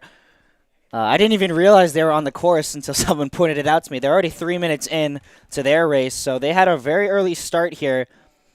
The starter and the athletes agreeing to an early start. Everybody was ready early, so that does happen every so often for an event to go ahead of schedule with the consent of all the athletes and the starters. So that seems to be the case here. We're still 2 minutes before the scheduled start, but they're already almost 4 minutes into their race. So if you turn your attention to the course, you'll see boats coming down. This is the men's youth straight 4A final. Lane 1, we have Oars B. Lane 2, the Bowl School. Lane 3, Miami Beach. Lane 4, Oars A. Lane 5, Miami Rowing Club. Lane 6, Belen Jesuit. Lane 7, St. Peter's Prep. Lane 8, Canisius. Lane 9, Team Tampa. So the straight four here, I say straight because there is no coxswain. A coxless boat, it could also be called a straight four. So straight four, coxless four, interchangeable terms there. So no coxswain doing the steering or the motivating. It is just the rowers out there on their own. The straight four, one of my favorite events to row and to compete in. I mentioned yesterday it's a very, very hard boat class to get an edge in. We have the U.S. Rowing has switched to a trial system because of that to see if a combination can train throughout the year instead of at a selection camp. And that seems to be a working format for them. Again, if you followed the Paris Olympics this past year, the U.S. Rowing, U.S. men's straight four able to claim their first gold medal in 64 years in that event, thanks to that format. Coached by our very own Casey Galvanek here in Sarasota, Florida. And as we come down to the last 250, it looks to be an oars boat, I believe that it's ahead, followed closely by Miami Rowing Club and Belen Jesuit. Miami Rowing Club, I'm told, this is their top four athletes, choosing to opt out of the eights to focus on the smaller boats here. So these are their top four athletes in this event, but it does look like Oars A seems to have the advantage over Miami Rowing Club in second place, then followed by Belen Jesuit in third. As they enter the final sprints, the smaller the boat, the faster, the easier it is to make a change in speed. So we may see some violent sprints here coming down to the line. It does look like Oars seems to have this one in control, but Miami Rowing Club starting to surge. Here comes Miami Rowing Club trying to take the gold medal here in the straight four. Oars trying to hold on. It's going to come down to the line here. Oars still with some sort of advantage here, but Miami Rowing Club, a little bit of steering there, has that shaved off some speed, and Oars, it does look like they're going to hold on to an open water advantage here. And the gold medal for the men's youth straight four, it's going to be Oars across the line, a length ahead of Miami Rowing Club. Followed by Belen Jesuit. And a tight fourth, it's between Canisius and Bowls. Canisius, reigning bronze medalists in this event, and they're going to cross the line ahead of Bowls. Followed by Miami Beach.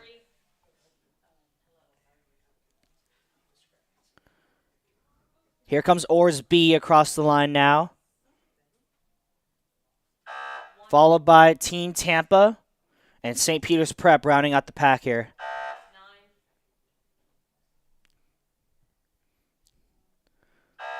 So Canisius, again, reigning bronze medalist at the Youth National Championships in this very event, the men's straight four, finishing off the podium here at this American Youth Cup. This program, that scholastic program out of Buffalo, New York, notoriously freezing for the majority of the year. So they were definitely confined to the ergs for the majority, or for all of this year, in fact. This is probably their first time getting back out on the water. So probably not the best representation of where they will be at the end of the year for that Canisius straight four, but Oars taking the win in the men's youth straight four over Miami Rowing Club and Belen Jesuit. So a tight finish there. Orr's managed to defend against a Miami sprint. So that bodes well here. Orr's also, I believe, had a straight 4 at Youth Nationals. So maybe they'll be looking to enter another one of those for the championship season this year.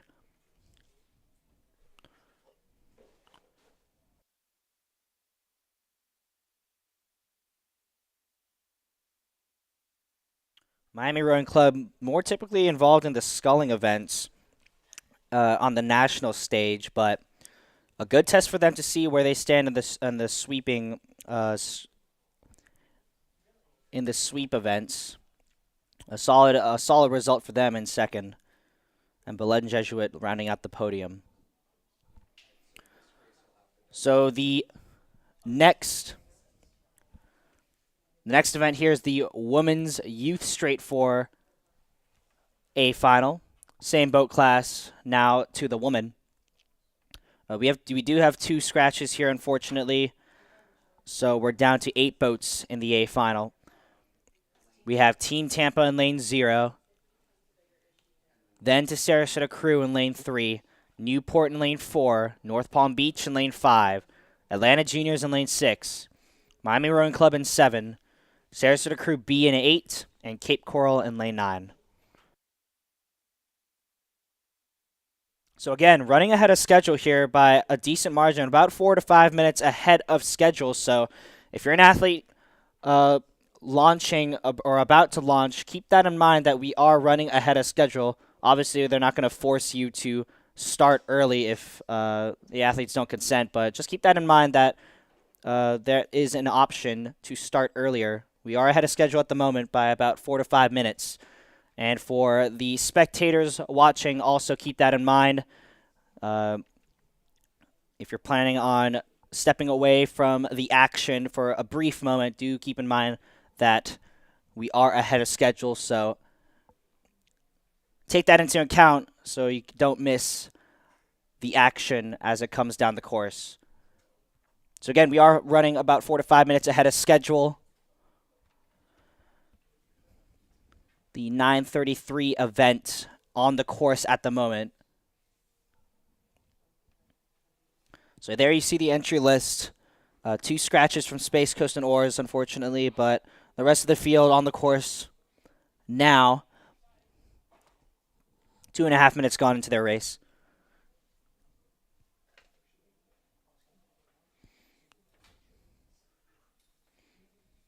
Again, for the athletes, the way this works is that the starter will ask for permission amongst all the athletes if they're ready to start early, and the athletes can either decide yes or no. If a unanimous decision is reached for yes, they do want to start early, then they can do that. But a boat is not forced to start early if they do not wish to.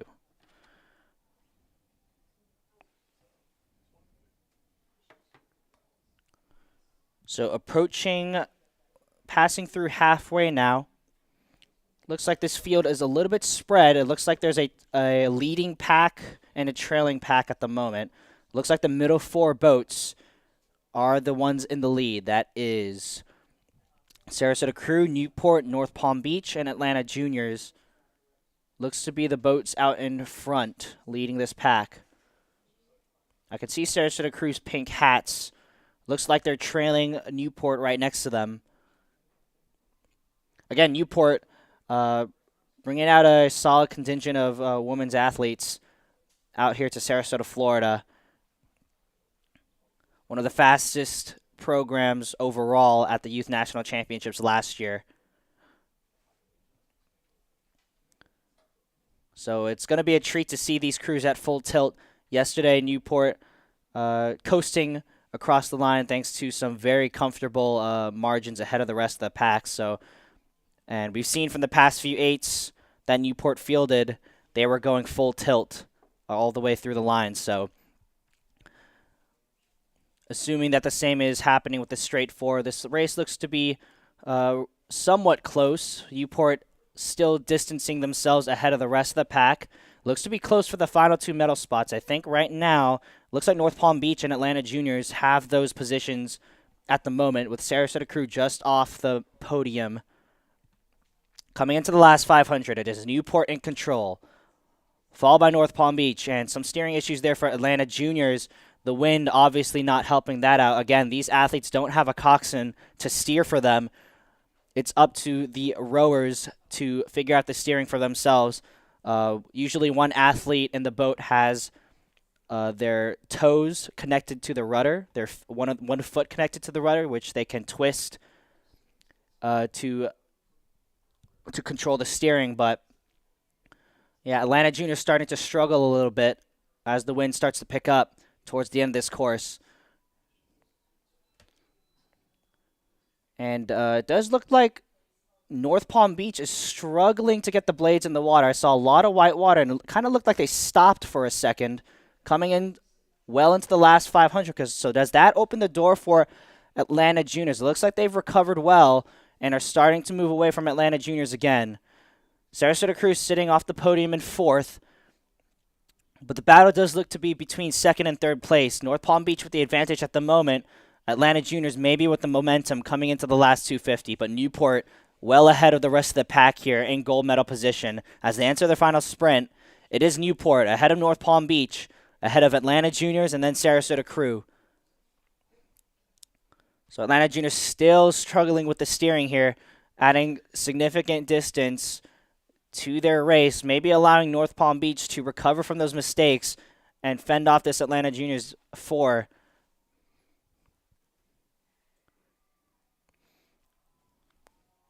And this Newport 4, getting a good shot of them. They looked very, very disciplined here in their rowing. 4 blades in and out, 4 bodies swinging together, 4 legs down all together.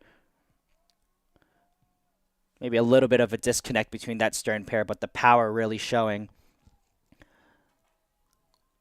As they drive across the line here, it's Newport taking a comfortable win in the women's straight 4. Ahead of North Palm Beach, able to recover from those small crabs. Ahead of Atlanta Juniors there.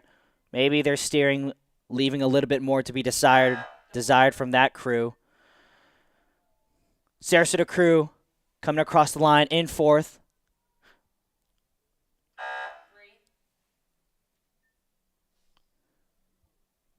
Followed by, looks like that's Miami Rowing Club in fifth. There they go across the line.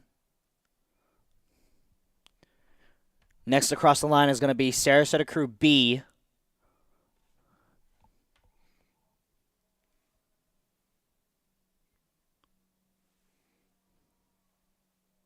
Across the line there, Sarasota Crew B.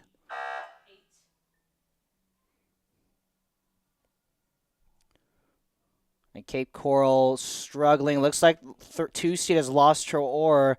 Looks like it fell out, so an equipment malfunction there as they cross the line with 3. Yeah, that oar is completely out of the oar lock there for that 2-seat, so equipment issue there for Cape Coral, but they still managed to finish ahead of, looks like, Team Tampa in the far side.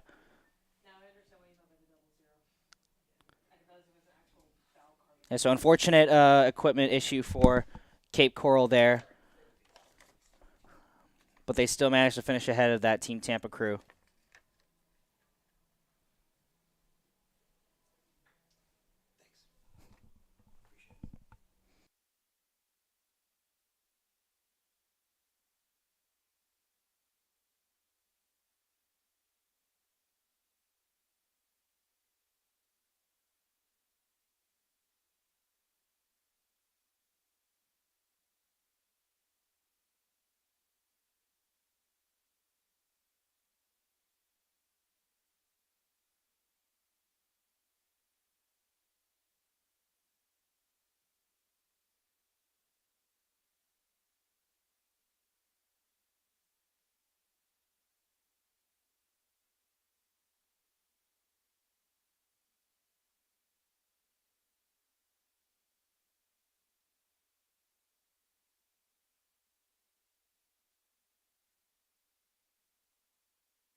And next up on the course, it is the B final of the men's youth coxed 4. So still sweeping, 4 oars, one per person. Still in the sweep events here, but now adding the coxswain to the boat. So again, you saw a lot of steering challenges from the straight fours or in the past 2 events. A lot of that is going to be down to the coxswain now. So hopefully we'll see some straighter lines here in the coxed 4. These coxswains, I can tell you, in these windy conditions, I bet you these coxswains had it rough on the way up to the start line. In the headwinds, the coxswains in the 4s are situated in the bows of the boat, in front of the rowers, as opposed to the 8 when they're in the rear of the boat, the stern. So these coxswains getting the full force of the wind and waves going up to the start line. I can tell from experience. I can tell you from experience that that is not a pleasant experience. 4s in general for me are not very pleasant. Coxed 4s specifically. But as they come down to the last 500 here, let's run through the lanes real quick. You can see it on your screen already. It's North Palm Beach in 0. Lane 1, Team Tampa. Lane 2, Canisius. Lane 3, Treasure Coast B. Lane 4, Miami Beach. Lane 5, Miami Rowing Club B. Lane 6, Atlanta Juniors B. And Lane 9, Aquinas Rowing. Lane 7 and 8, St. Peter's Prep and Miami Rowing Club A are scratches. So this is a B final, by the way, so not a medal contending heat for this race. This is for places 11 through 20. But obviously 2 boats not joining us for this race. So as I come down to the last 500, it looks to be lane 2 or 3. It's either Canisius or Treasure Coast on the far side, battling with, looks like Miami Rowing Club B for the win here in this B final and for 11th at the American Youth Cup. And it does look to be Canisius in contention for that B final victory. So into the last 250 meters for the top 2 boats. It's going to be a battle between Canisius and Miami Rowing Club B. Again, Canisius, a scholastic program out of Buffalo, New York. Joining us here down in Sarasota, Florida to escape the cold and get some water time after a long winter season on the erg.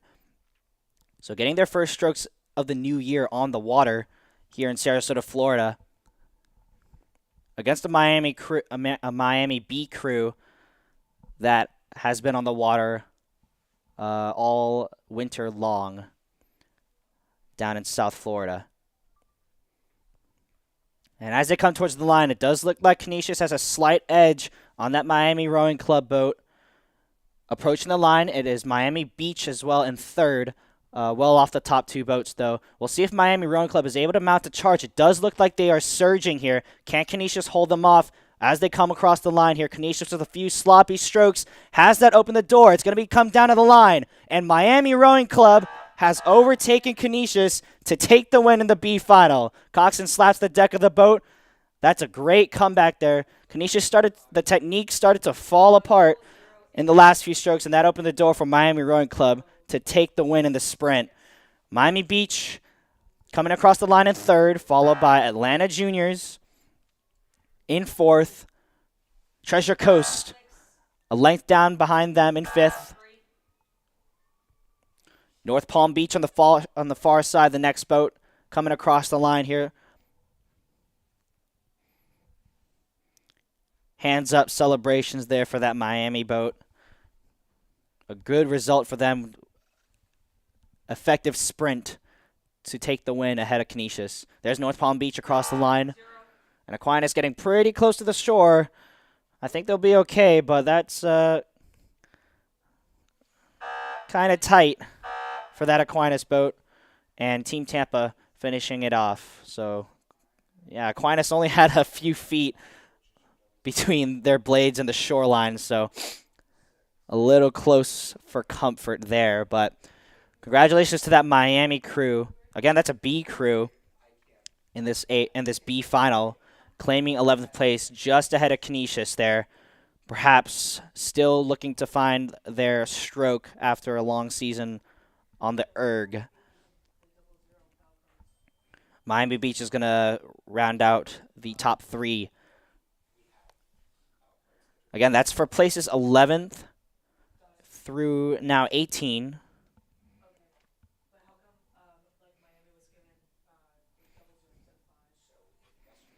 Some of these boats are, if you can see on Regatta Central, you'll notice that there's 24 boats entered into the event. A few of those boats were eliminated in the heats. So this was a 3-heat event. So a few of those boats were eliminated and not progressed to racing today. So that's why not all of those boats are accounted for in the B final. But a great sprint, like I said before, by Miami Rowing Club to overhaul the gap that Canisius had carved out initially. As we move on to the A final of the men's coxed 4. In lane 1, we have Sarasota Crew. B, lane 2, Oars. Lane 3, Atlanta Juniors. Lane 4, Sarasota Crew A.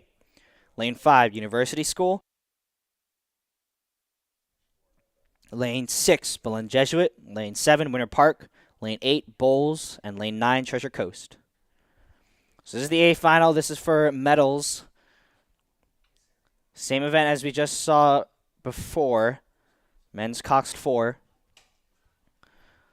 A lot more comfortable with the steering. I will say that out of these coxed boats compared to their straight 4 counterparts.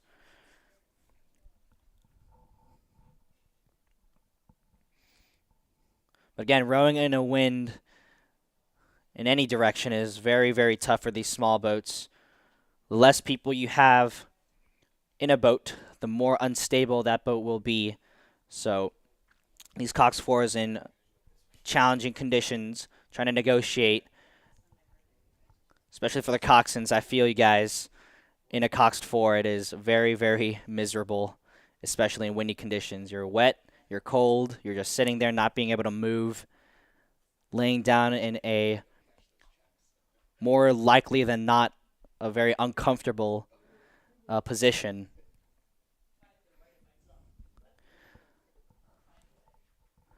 The life of a coxswain is tough sometimes, especially when you're in a coxed 4, but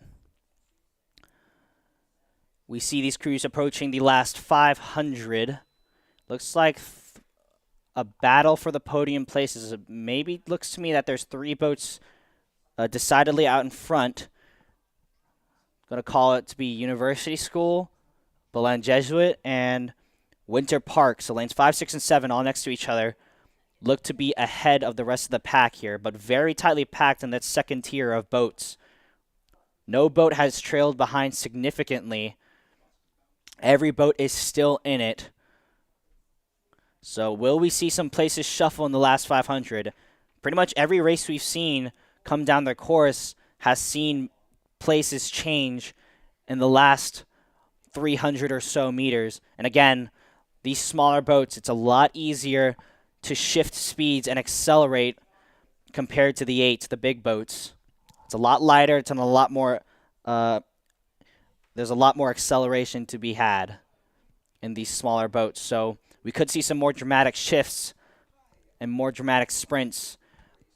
As coming down to the line into the last 250 meters, it is University School with a slight lead ahead of Belen Jesuit and Winter Park here. Belen Jesuit and Winter Park very close together. Maybe a slight advantage right now for Belen Jesuit. Will they be able to overhaul this? Looks like an open water gap by University School. Next to Winter Park, it's the Bowl School trying to hold off a charge from Atlanta Juniors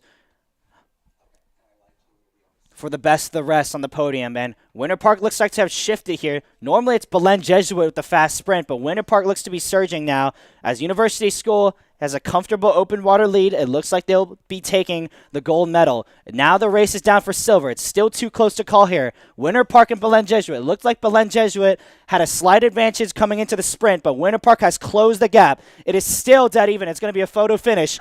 Down to the line. Dead even still. And Winter Park maybe by half a deck. Yes, Winter Park takes the silver medal over Belen Jesuit and splash in the water. That's a very, very impressive sprint there. Atlanta Juniors able to overhaul Bowles for 4th. Bowles coming in 5th. Treasure Coast 6th. Sarasota Crew 7th. Oars 8th. And the last Sarasota Crew boat coming into 9th. Great sprint by that Winter Park crew to take the silver medal away from Belen Jesuit. Flipping the script from what normally we see. Normally it's Belen Jesuit the ones overhauling a gap and taking the win at the line. But this time it's Winter Park. But let's not forget the dominant performance we've seen by the University School in this A final, the men's Cox 4. Congratulations to that program. They'll be looking to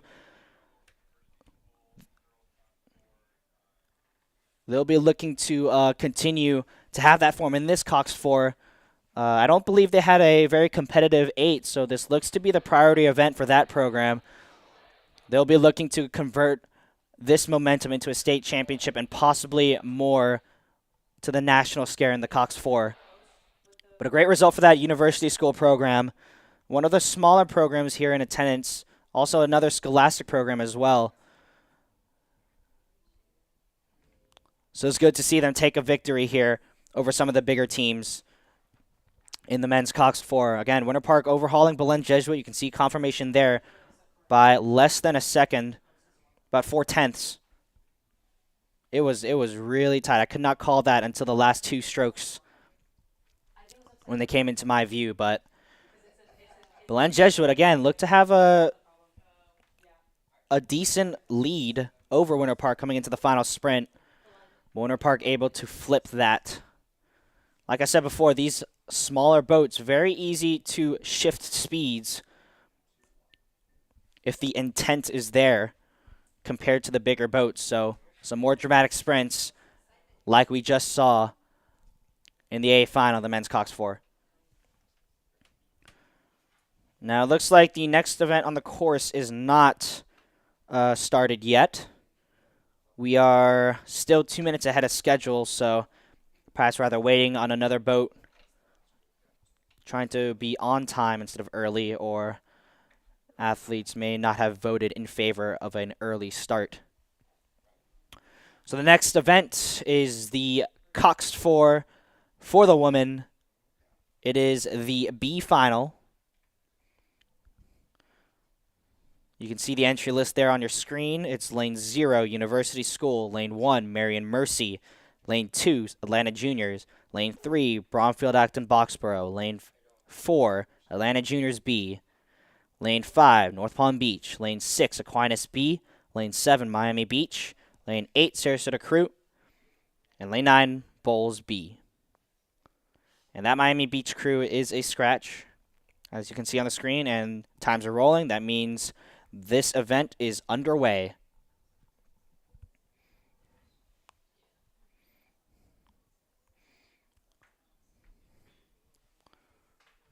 So still running a minute ahead of schedule at the moment.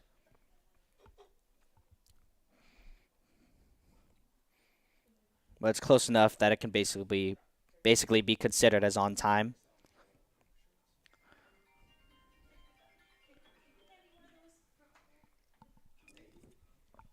Again, the schedule today condensed to account for more inclement weather in the afternoon. Because of the tight schedules, there may be athletes racing multiple times today. So we have a few around 20-minute breaks scattered in between the racing just to allow for athletes to get some recovery time before their next races, allow for the schedule to return to on time if we are running late, but which hasn't happened yet. So, and it also allows if the athletes are on board to run early and maybe get finished a few minutes early as well. So we're 90 seconds into this B final, the women's coxed 4. Again, the B final here, not a medal contending race.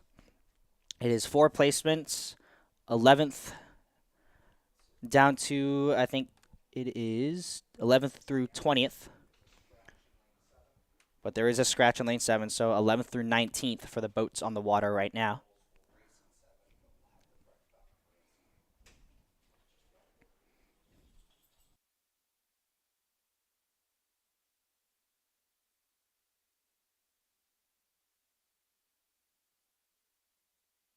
So I am getting word now that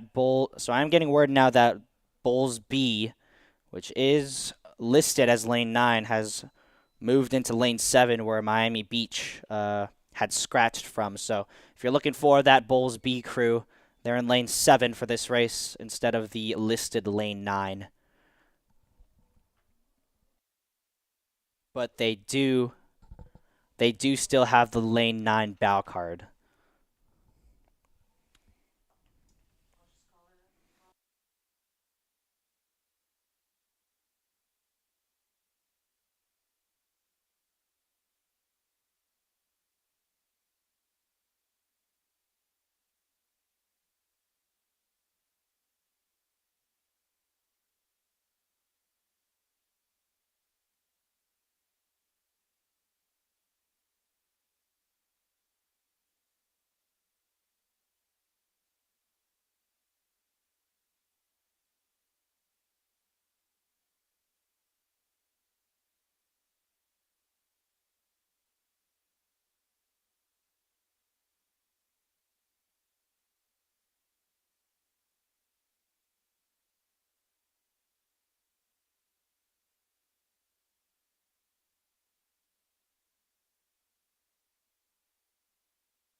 And coming past halfway now is the B final of the women's coxed 4. Does look again to be a relatively close field compared to yesterday's racing in the heats. Again, all these crews of similar speeds now being grouped together based on the results of yesterday. So, like I've said before, expect to see some closer racing than what we saw yesterday throughout the day as these boats get grouped based on their relative speeds out of the heats. It does look like that middle crew there. Perhaps that's Atlanta Juniors.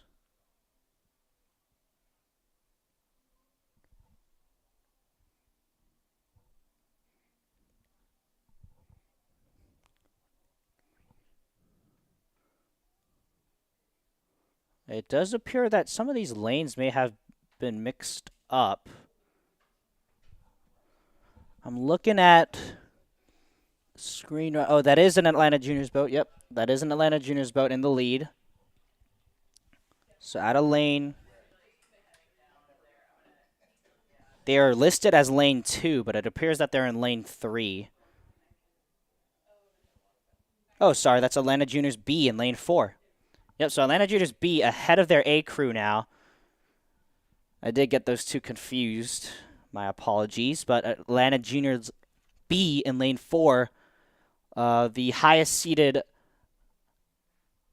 entry in this B final out of the middle of the course. Looks to be converting that. They are well in control. Behind them, it looks like Aquinas B out of lane 6. Looks to be the current second place spot, but they're being hard pressed right now by North Palm Beach in the lane immediately next to them in lane 5. Atlanta Juniors A sitting in 4th at the moment, battling with Bromfield Acton Boxborough B out of lane 3. That program out of Massachusetts here. Spending a few weeks here in Sarasota, Florida, competing at a few races.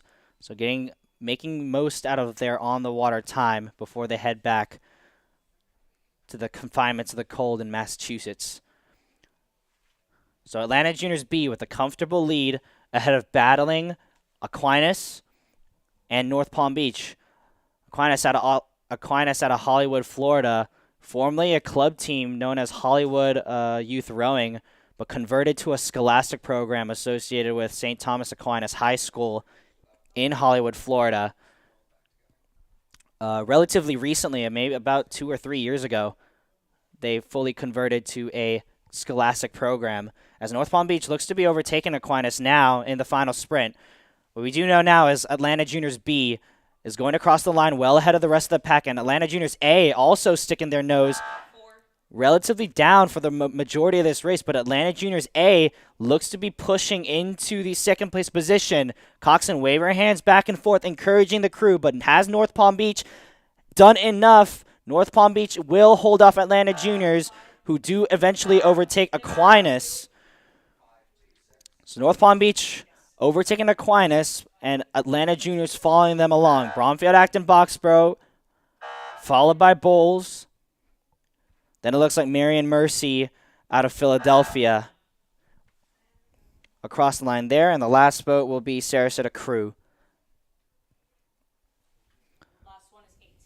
So a good result there, solid sprint there from Atlanta Juniors A, who were pretty far down behind that North Palm Beach and Aquinas battle, but they did manage to make up a ton of room, eventually overtaking Aquinas, but not quite overtaking North Palm Beach. North Palm Beach able to hold on for a second place and 12th overall of this American Youth Cup. So Sarasota Crew's across the line now.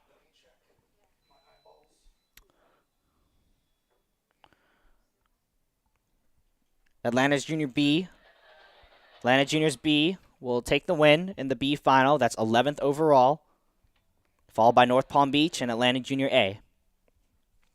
So a good result for those girls in the B crew of Atlanta Juniors, flipping against their teammates in the listed as the A crew.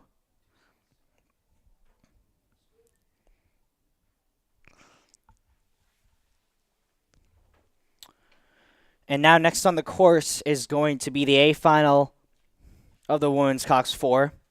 They're about 3.5 minutes gone, so approaching halfway. Got a full 9-boat heat, sorry. Coming into this A final. This is for medals. Medals are at stake here. The top 9 boats here at the American Youth Cup.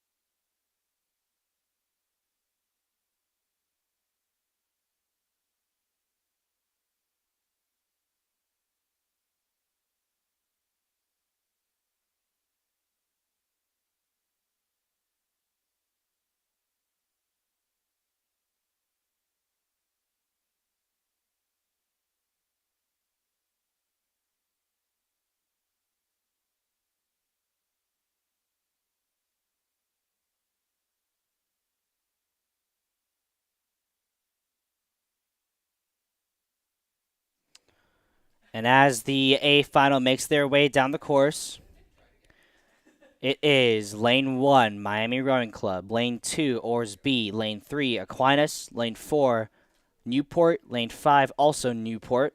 They're both listed as A entries. Lane 6, Oars. Lane 7, Space Coast. Lane 8, the Bowl School. And Lane 9, Bromfield, Acton, Boxborough A. So it looks like those middle two boats from Newport look to be out in front at the moment. Sorry, it's the 5th Lane 5 Newport entry out in front, followed behind Oars A and Lane 6. That look to be the two boats in control. The other Newport 4 in Lane 4 fighting two other boats for the bronze medal. Looks like Aquinas A and Space Coast are fighting the second Newport 4 for the bronze medal. But it looks like to be Newport out of Lane 5 with a decent margin ahead of Oars in Lane 6 for the gold medal spot. They're in control here coming into the last 250. Another tight finish looks to be for the bronze medal. That's going to be the race to watch. Looks like Newport in control ahead of Oars for silver. So the top two positions look to be in the bag for those two programs. But the bronze medal race is wide open now. We've seen some crews also sneak in that weren't previously in contention for the majority of the race. We've seen some of that happen here previously in some of these other events, but it does look like to be Space Coast, Newport's in Lane 4, and Aquinas. And maybe that boat on the outside well, Bromfield, Acton, Boxborough, also coming into the mix here for this bronze medal. It does look like the Newport Lane 4 is starting to get really messy. They've caught a few mini crabs here in the waves. Has that opened the door for Space Coast and Bromfield, Acton, Boxborough to come and claim the bronze medal? What is for sure is that Newport out of Lane 5 is going to take the gold medal.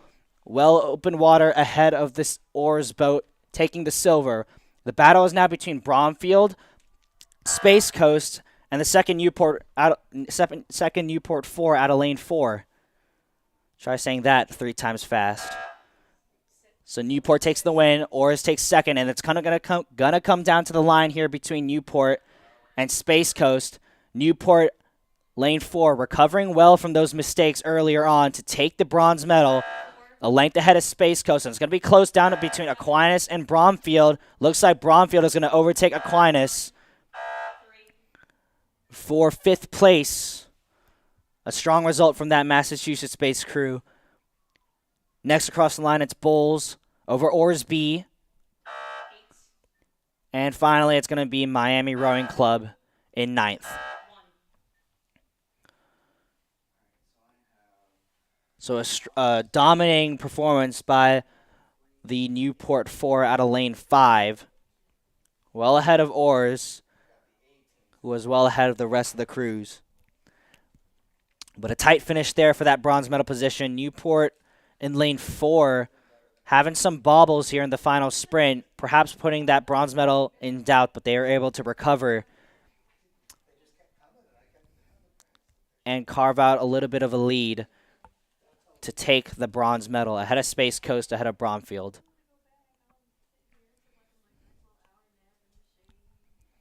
Aquinas looked to be in the mix early on, but faded away in the final sprint, down from 3rd to 6th.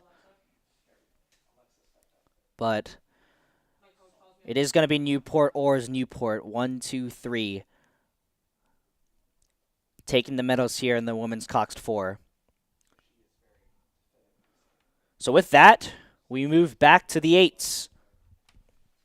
It is the men's freshman under 16 8.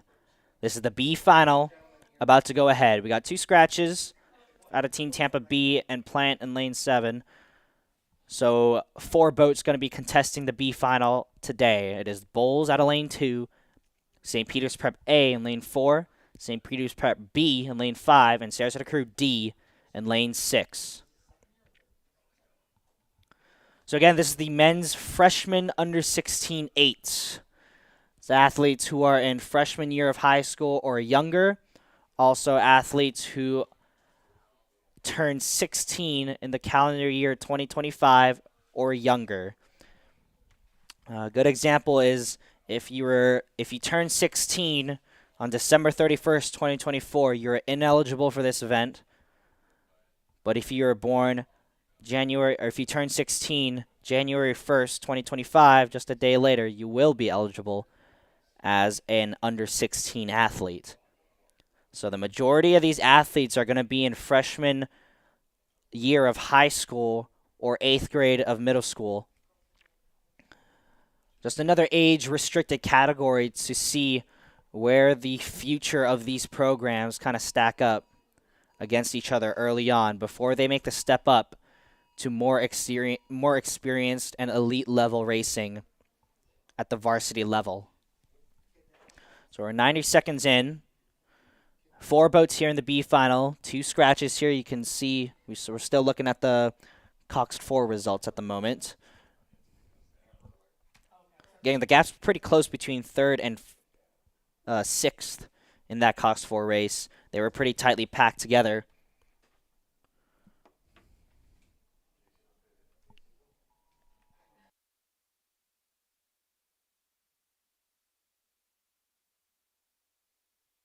And as we await this freshman U16 boat final B,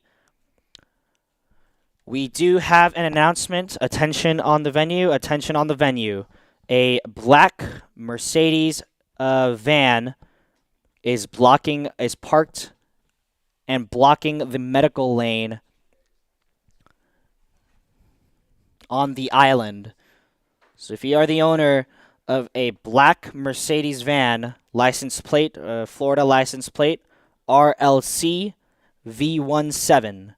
RLC V17, a black Mercedes van parked on the gravel, which designates the medical lane that is blocking the medical lane and must be moved to ensure the safety of all those in attendance here today. Please move the black Mercedes van if it is yours. Please move this van to ensure the safety of all those here today.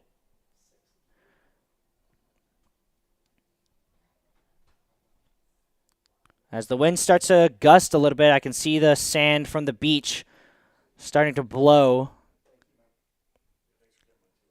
And the Whitecaps have returned. So a little bit of a break of the wind. The wind started to let off earlier today, but it seems to have returned here. Not ideal conditions for these freshman athletes. But to be exposed to these conditions at a young age could be a very good learning experience for these freshmen, how to deal with subpar rowing conditions here. Obviously, Whitecaps and a lot of challenging waves to negotiate all the way down the course. Again, we have tailwind conditions here today. They're going to inflate the times to some degree, but also pose a challenge for these athletes trying to get their blades in and out of the water and trying to balance their boat. The tailwind will destabilize the boat as there's less friction running against the boat. So as these freshman athletes approach the last 500, it looks to be one boat ahead of the rest of the pack. I believe that is St. Peter's Prep out in front, well ahead of the rest of the pack.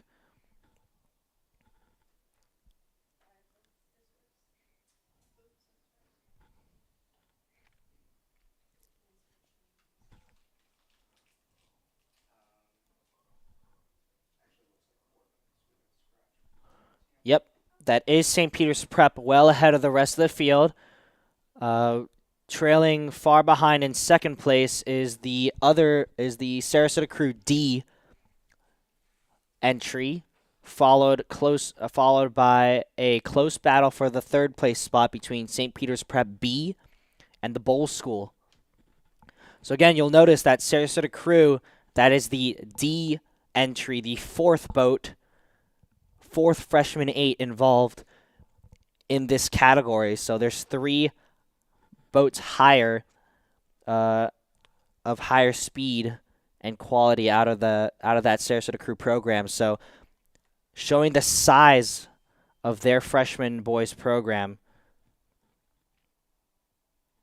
to have 3 boats in the A final and a 4th competing in the D final is quite an accomplishment for this Sarasota Crew program.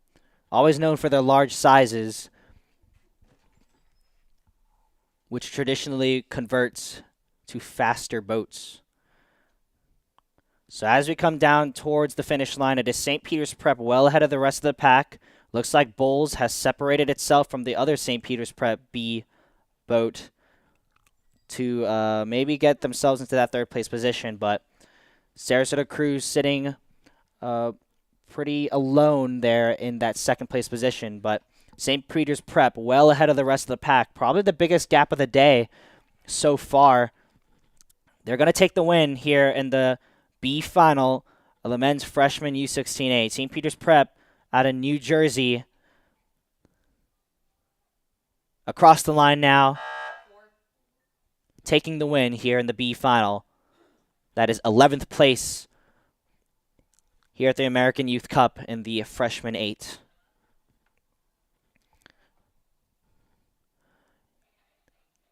Next up, close. Bowles seems to be closing on Sarasota Crew D.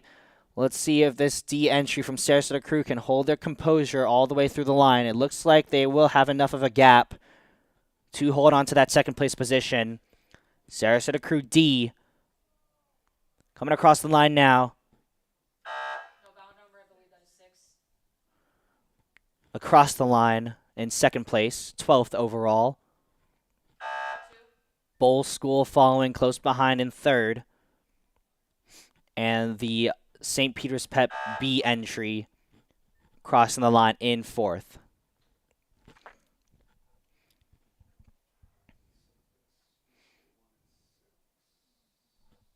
So strong showing from that St. Peter's Prep A crew.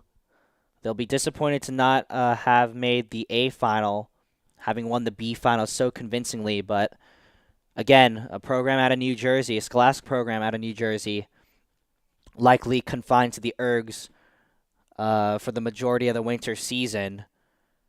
This coming down to Sarasota, Florida, and taking their first strokes of the new year. So again, a good starting point for that program as they look to improve their on-the-water stroke and performance as the year progresses and as the ice melts up north. The next event, so that was the B final of the men's freshman 8. Next up is the A final of the men's freshman 8. We got another 10-boat final coming your way. It doesn't look like this event has started yet. We are now running at least 2 minutes behind.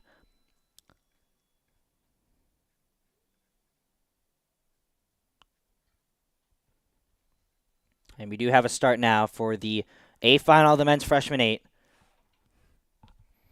In lane 0, it's Sarasota Crew C. Lane 1, Vero Beach. Lane 2, Team Tampa. Lane 3, Sarasota Crew B. Lane 4, Sarasota Crew A. Lane 5, Space Coast. Lane 6, Belen Jesuit. Lane 7, Oars. Lane 8, Winter Park. And Lane 9, Treasure Coast. 10 boats here in the A final of the men's freshman 8. Again, if you're from the state of Florida, if you've been familiar with the rowing in the state of Florida, you know that the men's freshman 8 is one of the most popular events at the state championships. All the varsity programs backing their younger counterparts at the state championships. It's a beautiful sight to see the support from the older athletes and supporters. But this will be a good preview of what we could be seeing at that state championship, and for races to follow. Again, the U16 8 is a relatively new category at the Youth National Championships this year. With the removal of the under 15 events from Youth Nationals, it is now the under 16s that are the youngest division that compete at the Youth National Championships. And the under 16-8 is one of those events. So not only are these boats competing for potentially a state championship out of the state of Florida, but also regional and national accomplishments as well, with the inclusion of under 16-8s at the youth national championships. So even more at stake for these freshman eights, trying to make a statement early in the season, mid-February. So we see those times running here, just over 2 minutes, as all 10 boats, you can see down the lake that they stretch out all the way across the lake. 10 boats here racing at Nathan Benderson Park, one of the few venues that we're able to do so in North America. You know, it just looks like the boat closer to shore here in lane 9. Treasure Coast having some steering issues, getting rather close to that attenuator that separates the warm-up area from the race course. We'll see if they'll be able to hold it together, but I do have some concerns for that crew as they continue to make their way closer and closer. I think the race launch are trying to wave them back over towards the race course. And I'm just seeing that from all the way back here at the finish line. That's still just past halfway, or right around or just past halfway. And that lane kind of tightens up as they get closer to land. So hopefully that Treasure Coast is able to recorrect and avoid a collision with either land or the attenuator facilities. It does look like they're making their way back towards the course now. So that's a relief, but we'll be hoping that they stay away from the edge there. But turning our attention to the center of the course, does look like 2 boats out of the center are in control right now. Looks like lane 4, Sarasota Crew A, and lane 6, Belen Jesuit. The 2 favorites. Time and time again, we see these 2 programs going at it.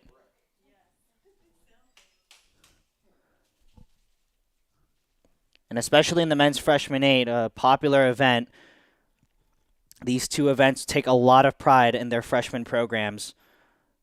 So we'll see.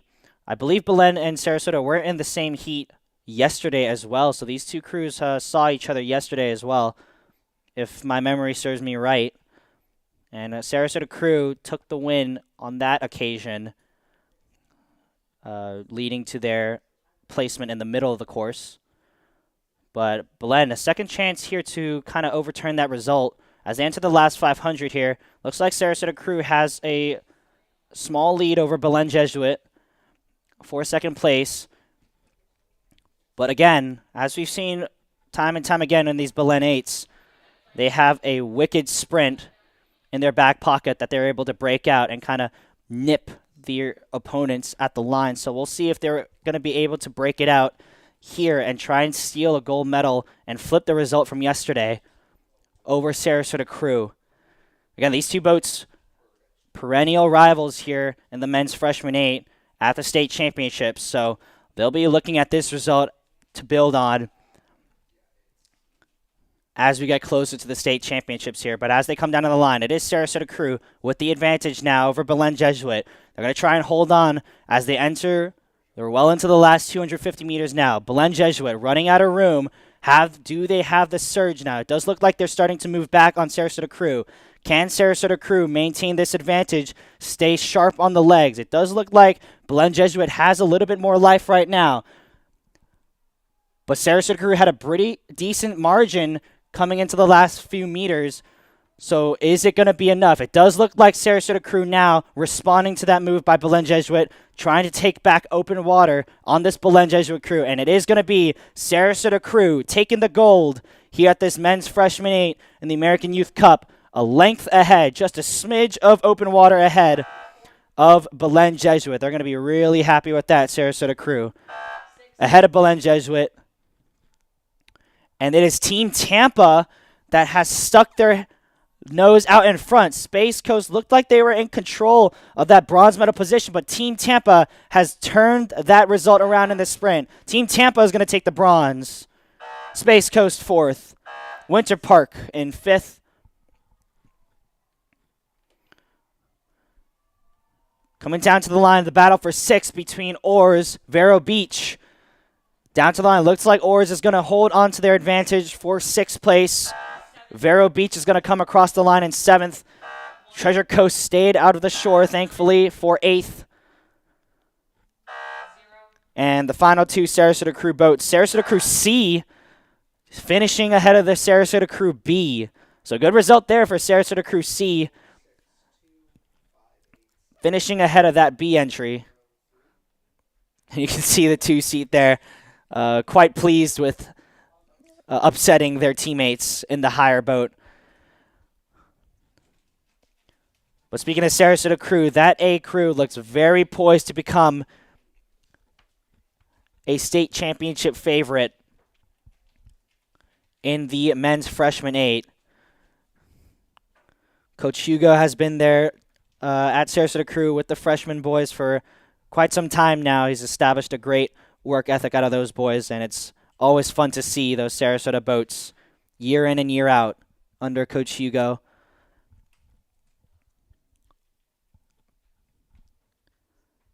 And again, this is the future for a lot of these programs here. So we tend to see these patterns kind of reflect as the years progress, as these athletes become older and older. They tend to stay in a similar pattern. So these freshman 8's a bit of a preview of what we could see in the next few years out of these programs racing each other. So there's confirmation there. Sarasota Crew, 6:26. Competitive time there. Sub 6:30 for freshman 8 is quite fast. Belen Jesuit finishing in second.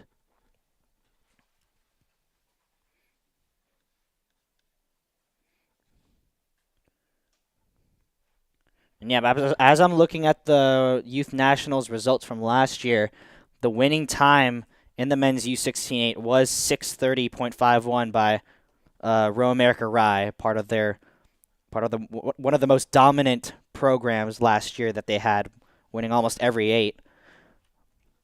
But Sarasota Crew beating that time by 4 seconds here in the tailwind conditions, so potentially a national championship favorite as well. You know, beating the Youth Nationals time here in February, regardless of the tailwind, even getting close is a great accomplishment. So, although it was tailwind assisted, that shows the quality to overtake the Youth Championship gold medal winning time. So Sarasota Crew finishing 4 seconds ahead of that gold medal time from last year.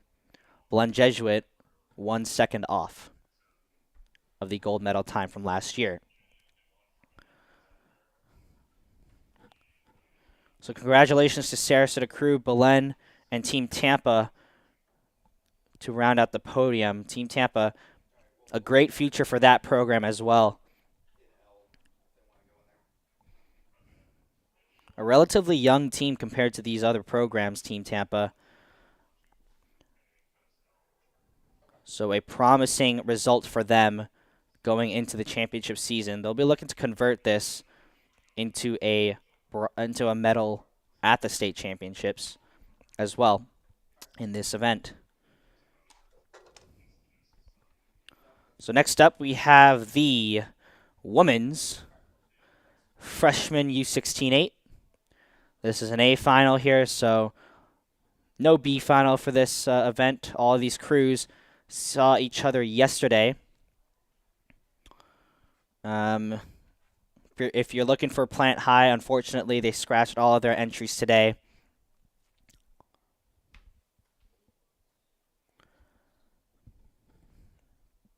So that explains the Plant High scratch here in this event as well. So it's going to be 8 boats competing for a medal here at the American Youth Cup. And again, these freshman athletes, less experienced than their varsity counterparts. So we may be having some difficulty, especially in these tailwind conditions. I mentioned this before yesterday, but for all these boats to get locked into the start line, they have to pull out some ways in front of the start line and back their way into the stake boats, which is the structure that holds the boats in place and lines them up for the start. So they have to back their way into the stake boat. As these freshman athletes are less experienced, they don't typically have a lot of experience backing in. Also, less as they're younger, they're less physically developed as well, and compounded with the tailwind conditions here today, the wind is going to try and push them down the course instead of assisting them with the backing in. So lots of challenges here, just trying to get into the start for these younger athletes. And that reminds me, even after the finish, these athletes aren't completely in the clear. I just saw one of the boats from the previous race kind of get blown into the rocks as they were trying to turn back into the canal that leads to the recovery docks. They got blown into the rocks after the race and had to be assisted. So even after the finish line, these athletes need to be aware of the wind and what it's doing. And we do have a start now. So the women's freshman 8 is underway in the A final.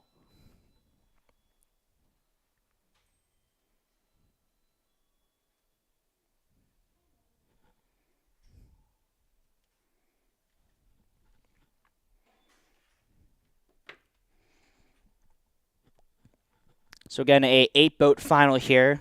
We did have 9 entries, but Plant High scratched out of the racing today. So 8 boats contesting for the gold, silver, and bronze medals here in the women's freshman 8.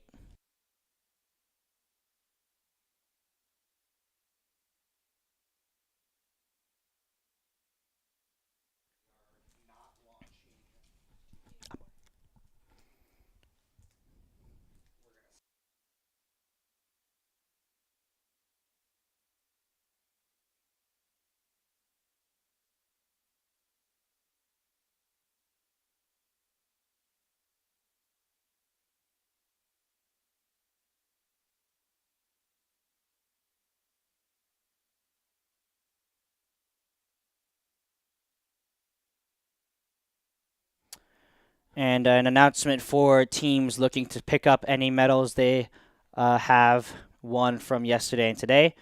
In about 15 minutes, those medals will be available for pickup on floor 2, the second floor here at the tower.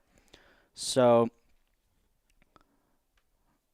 any medals that may have been won already will be picked up, available for pickup on the second floor of the finished tower in about 15 minutes. Another announcement here for those on the venue. We are preventing boats launching from event 24 onward at the moment. So the last race on the water will be the 11:04 a.m.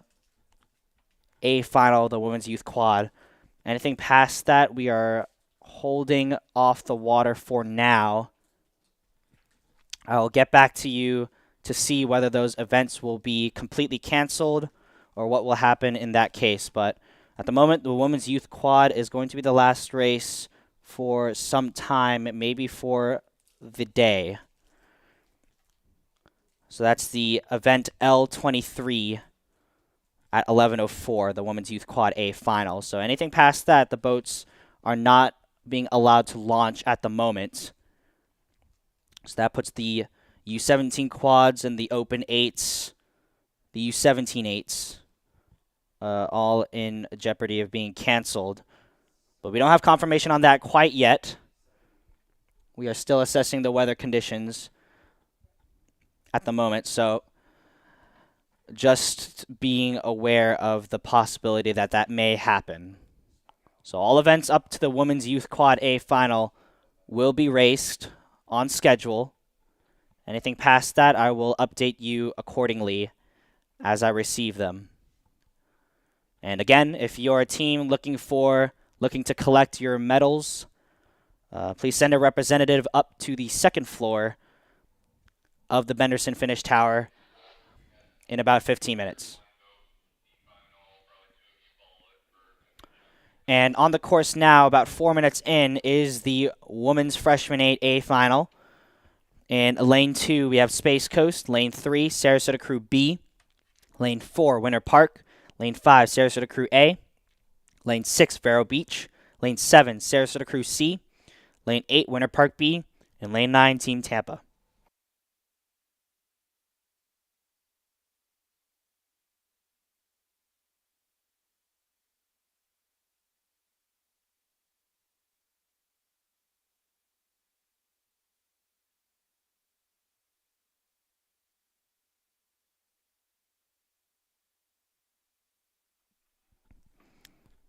As they approach the last 500 meters, it looks to be Winter Park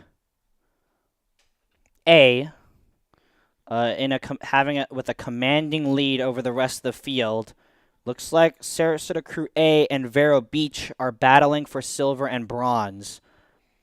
And Sarasota Crew B also lingering amongst the front runners. But one thing for sure is that Winter Park is well ahead. Winter Park A out of lane 4, well ahead of the rest of the pack here, in prime position to take the gold medal here at the American Youth Cup in the Women's Freshman U16-8. Again, this event, one of the most popular at the state champions, with a lot of supporters from the older athletes, and another event being contested at the Youth National Championships this year.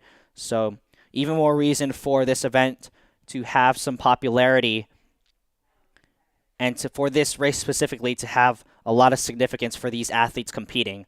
So this looks very good for Winter Park right now as they enter the last 250 meters here in the Women's Freshman U16-8.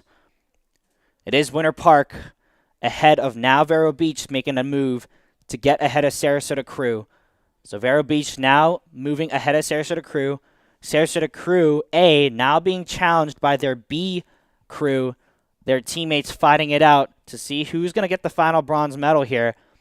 It does look like Sarasota Crew A has the advantage in the bronze medal position, but Sarasota Crew B has moved up some margin to make up ground. Let's see if they can take it all the way. But one thing is for sure, that is Winter Park with a commanding gap over the rest of the field. They're going to take the gold medal, it looks like, in the last few strokes here. Again, Winter Park women flexing their dominance over the rest of the state here early, shaping them up for prime position to become state champions and potentially continue their dominance at the national scale as well. So Winter Park and the Women's Freshman 8, they're going to be gold medalists. Across the line now, that's the gold medal for Winter Park in the Women's U16-8.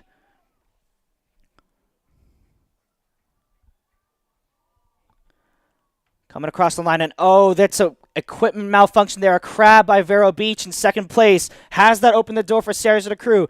Vero Beach trying to recover that 4-seat. Unfortunately, her blade is too much stuck in the water. So Vero Beach rowing across the line by 7, and they're just about to hold on here. Vero Beach holds on to second place despite a crab by the 4-seat there. Sarasota Crew A takes bronze ahead of Sarasota Crew B. So Vero Beach threatened by a crab there in the last few strokes.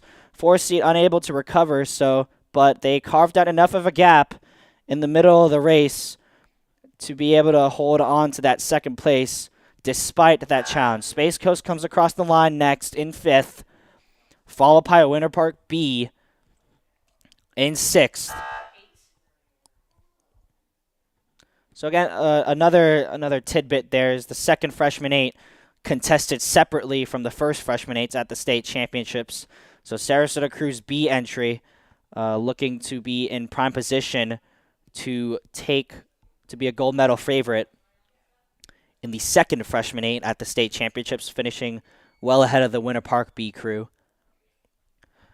Sarasota Crew C approaching the line now to take 7th place. There, that's Sarasota Crew C.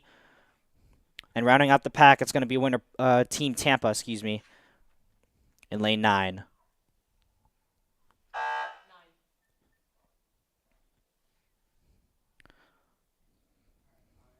So a little bit of a scare there again for that Vero Beach crew.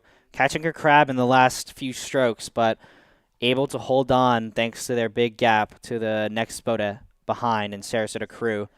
So Vero Beach holding on to that second place position. But Winter Park has set themselves up for a dominant state championship run in the freshman U16. And I just have received official word from the officials here. The Women's Youth Quad, the event L23, will officially be the last event of the day. So we are officially canceling the remainder of events past the Women's Youth Quad. So the last event of the day will be at 11:04 a.m., which is the Women's Youth Quad. The canceled events will be the U17 Quad B&A Finals for women, the Men's and Women's Youth Open 8s will also be canceled. The Men's and Women's U17 8 A and B Finals are also canceled, which is a huge bummer. The U17 8, another very popular event. But racing will conclude here at the American Youth Cup with the Women's Youth Quad A Final due to forecasted increasing winds. The winds have been somewhat cooperative today for the duration of racing at the moment, but unfortunately it looks like to be turning for the worse here as we get closer to midday. So we do apologize for that. We'll get results for the canceled events out to you in due time. But in the meantime here, we have another event coming down the course. This is the Men's Youth Quad B Final. So quads, the top sculling event here at the American Youth Cup. Sculling referring to the fact that each athlete has 2 oars instead of 1, like we've seen for the rest of the day.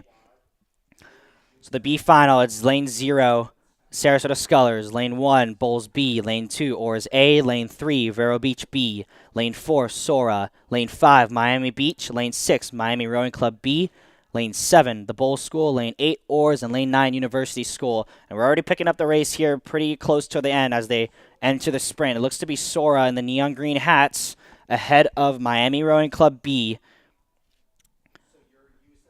This is for the B Final here, again, for placement, not for medals. And Sora is ahead of Miami Rowing Club. Miami Beach looks to be sitting in 3rd place right now, and it's going to be a battle for that 4th place position between Oars and looks like the Bulls School on the far side of the course. Actually, this battle for 4th is looking very, very tight between a lot of these boats spread out on the outside. University School has to watch out for their point, sitting on the shore. University School getting pretty close to the shore, but it's going to be Sora taking the win, length ahead of Miami Rowing Club B. 3rd place is going to be Miami Beach. 4th place Bulls. University School still staying pretty close to shore. I think they're just going to be able to make it.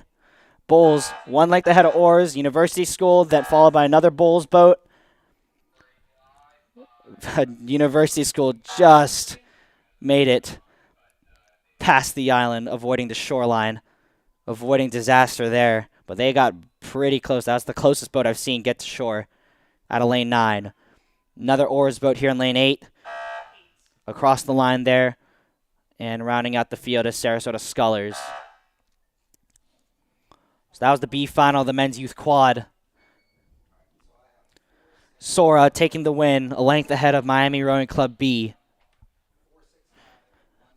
And that was the B final again, so that's places, looks like 10 through 19. That was a 10-boat B final. And it looks like we only have 8 boats in the A final due to a plant high scratch. So 8 boats in the A final. That for the men's youth quad.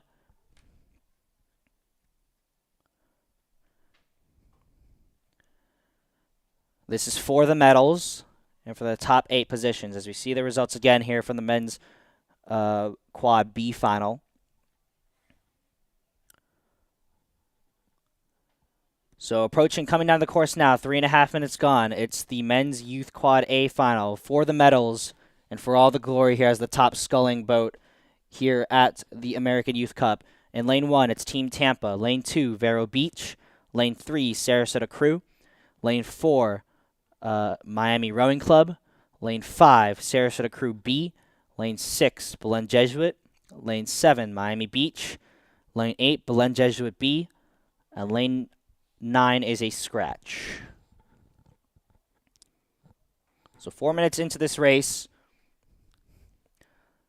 This is for the medals here. And for the title of the fastest sculling boat here at the American Youth Cup.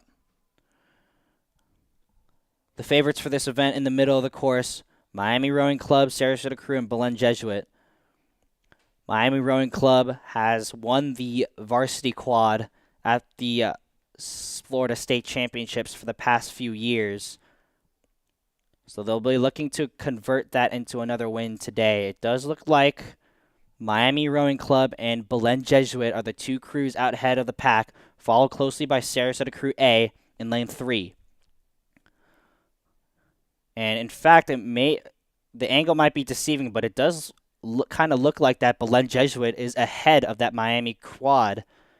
So both Miami-based teams in their A quads, yep, and I can see now for sure that Belen Jesuit quad is ahead of that Miami crew. Miami is actually being tracked down pretty close by both Sarasota Crew quads on either side. So Miami under threat now, maybe about to be shuffled off of the podium unless they can mount a charge to get away and defend those moves from the Sarasota Crew quads.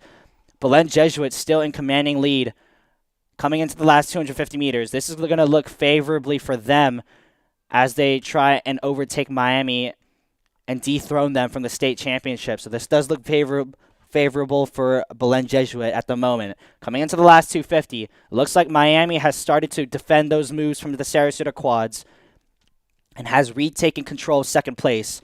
Sarasota Crew in the yellow Empacher quad there, sitting in third, followed closely by, looks like Miami Beach, battling with Sarasota Crew B.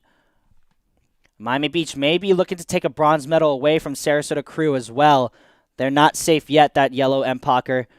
As coming down to the line, it is Belen Jesuit with open water on Miami Rowing Club. That's going to be a huge result for this quad out of Belen Jesuit.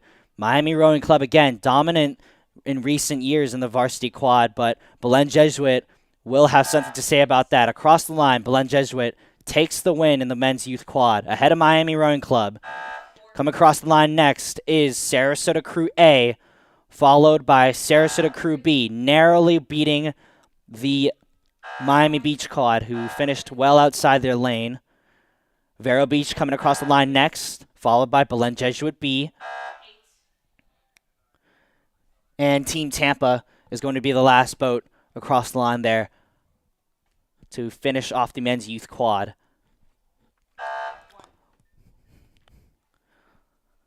So Belen Jesuit able to win this men's youth quad against the run of play that we've seen in past years. Usually it's usually that Miami Rowing Club historically that has dominated in the state championships, at least, for this very event. But Belen Jesuit dominating with a open water victory, setting them up for perhaps a state championship and dethroning Miami Rowing Club. So Miami is going to be looking at this result, knowing that there is ground to make up if they want to defend their state championship. Sarasota Crew in third, still sitting off of the state championship race. Past few years, they've relinquished the state championship title to Miami Rowing Club after having previously won the majority of editions in the history of the state sculling championship.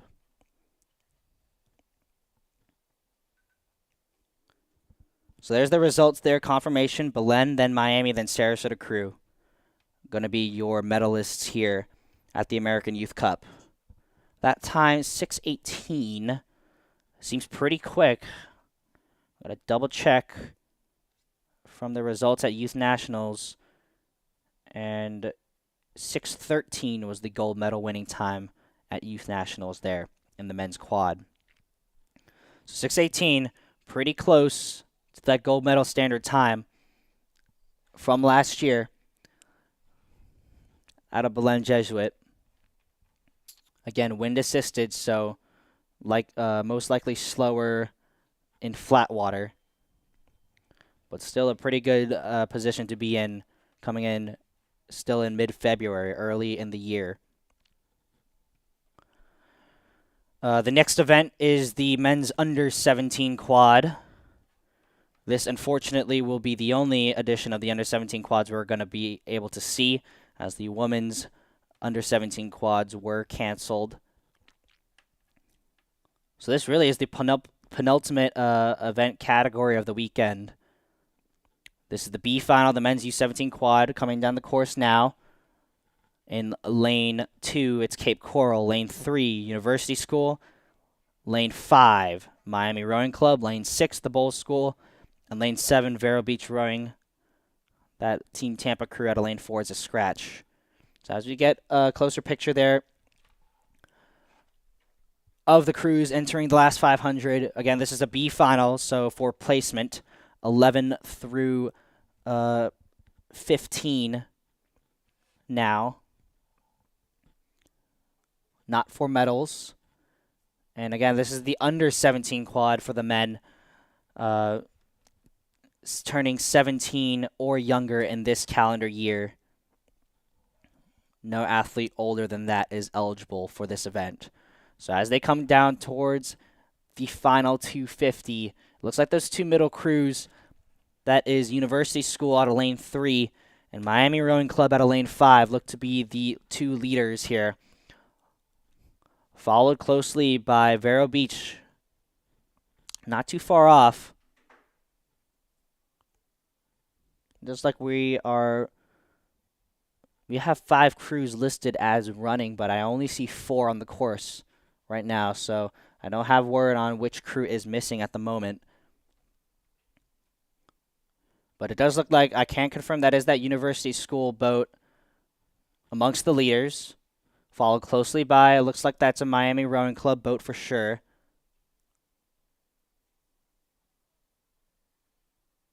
That's Vero Beach on the outside lane.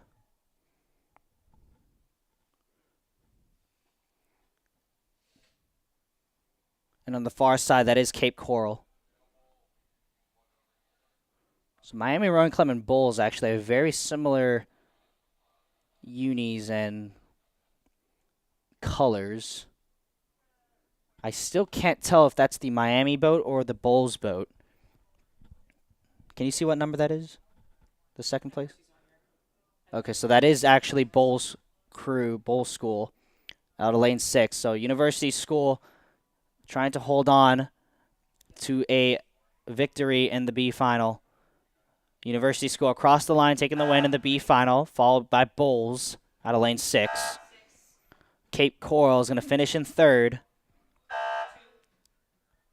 And Vero Beach across the line in 4th. So we did lose that Miami crew amongst the start. And we already had a Team Tampa crew that's scratched.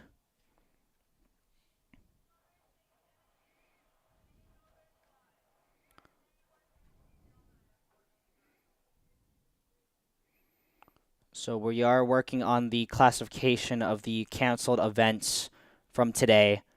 They will be using the times from yesterday's heats to classify that event. We are working on getting those results out as soon as possible at a crew timer. Again, if you're looking for results both from today, from yesterday, and the schedule upcoming, all of that data is updated and in crew timers. So crewtimer.com is where you'll find the results and schedule. There's not much racing left to go today, unfortunately, due to high winds forecasted. So we just finished the men's under 17 quad. We are now moving on to the men's U17 quad A final. So this is for the medals. Again, under 17 is an age restriction. Turning 17 in the calendar year 2025 or younger. So if you turn 17 on January 1st of 2025, you are eligible to compete, but December 31st, 2024 is not eligible for this event. It's got to cut off somewhere for these age-restricted groups. So we have a 10-boat A final here. Looks like all these boats are in attendance, and hopefully they all make the start as well. Still waiting on a start from the race officials at the moment. I'm looking to see at the next event, the B final, the women's quad, a lot of the 4 boats have already scratched from the B final, the women's quad.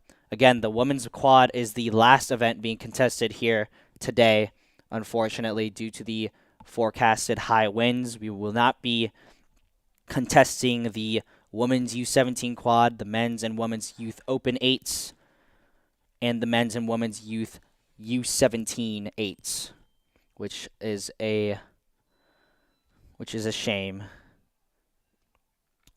I was really looking forward to see those U17 8s battle it out. A very, very popular event at the national championship level. So we're still waiting at the start on the men's U17 Quad A final. You can see the start list on your screen there. Once they get going, we'll confirm whether all 10 of these boats are on the course and running, but we're still awaiting that to come through. Again, if you are a team looking to claim your medals, you can do so on the second floor of the finish tower. Those medals should be available now. So those medals are available for pickup. You can send a team representative over to come claim those medals. Again, we're still working on classifying the events that were canceled today. So I'll get those results out for those who won medals as soon as those are done. We're still waiting to start for the next event. It's the men's U17 Quad A final.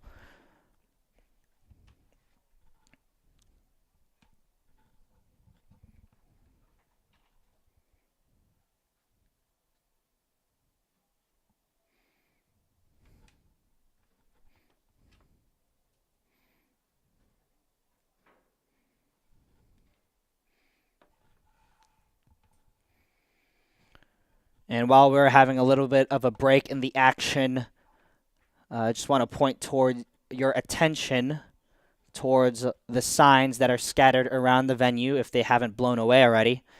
These signs are advertising the Rowing Camps of America program that will be occurring this summer here in conjunction between the Bowl School and Sarasota Crew.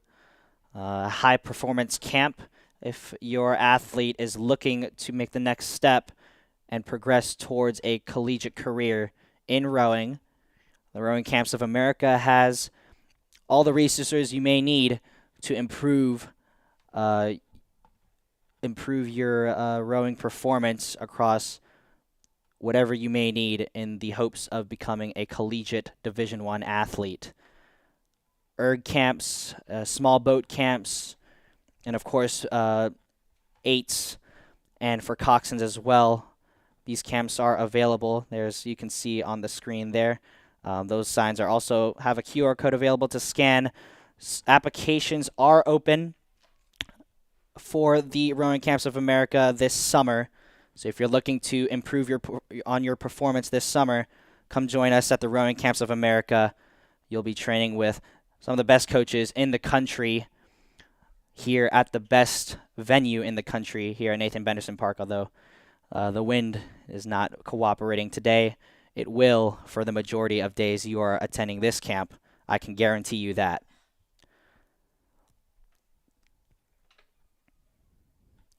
This Rowing Camps of America also comes with a racing opportunity over the summer. The Summer Festival of Rowing takes place here in July sometime. So that race is hosted by Rowing Camps of America. We bring in a few teams from across the country to race 10 boats across, similar to what we do here, what we're doing here at the American Youth Cup. So if you're looking to add another race to your resume, meet campers from all across the country, please consider applying for the Rowing Camps of America this summer.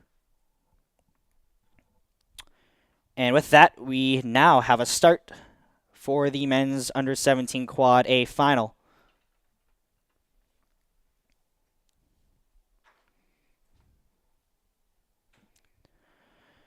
There you see the start list with the times rolling, indicating that we do have boats on the course. Looks like all of these boats were able to make it.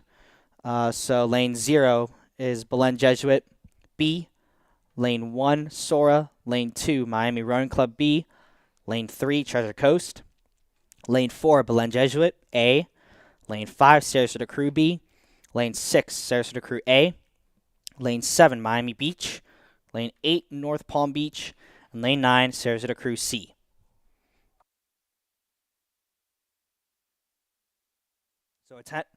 So a 10-boat race here to decide the medalists of the men's U17 quad here at the American Youth Cup. And as those crews make their way down the course, they're relatively far away, so we do have confirmation on a few of the events that were canceled today that were initially scheduled to go ahead this morning. In the women's U17 quad, the medalists have been confirmed there. In bronze medal position will be Miami Beach B. Again, these classifications are being taken from the heats yesterday. So the fastest 3 times from the heats will be earning medals in these canceled events.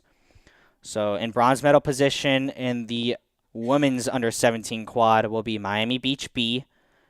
In silver medal position is Elizabeth City out of North Carolina, and the gold medal winners will be Miami Beach A in the women's under-17 quad. So good result from Miami Beach to have 2 quads in the podium places, as well as Elizabeth City.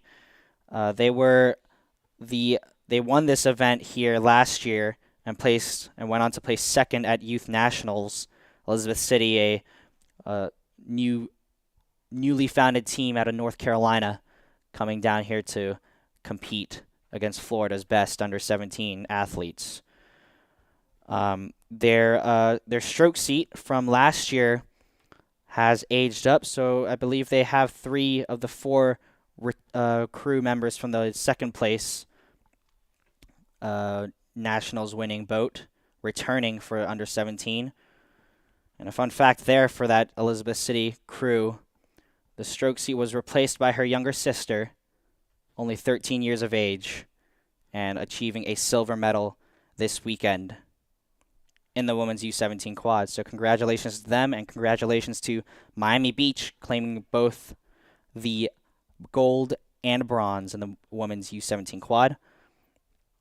Another event we do have confirmation on the order. It is the Men's Youth Open 8. In bronze medal, we have Chicago B. Silver medal, Chicago A. And the gold medalists, Space Coast in the men's Youth Open 8.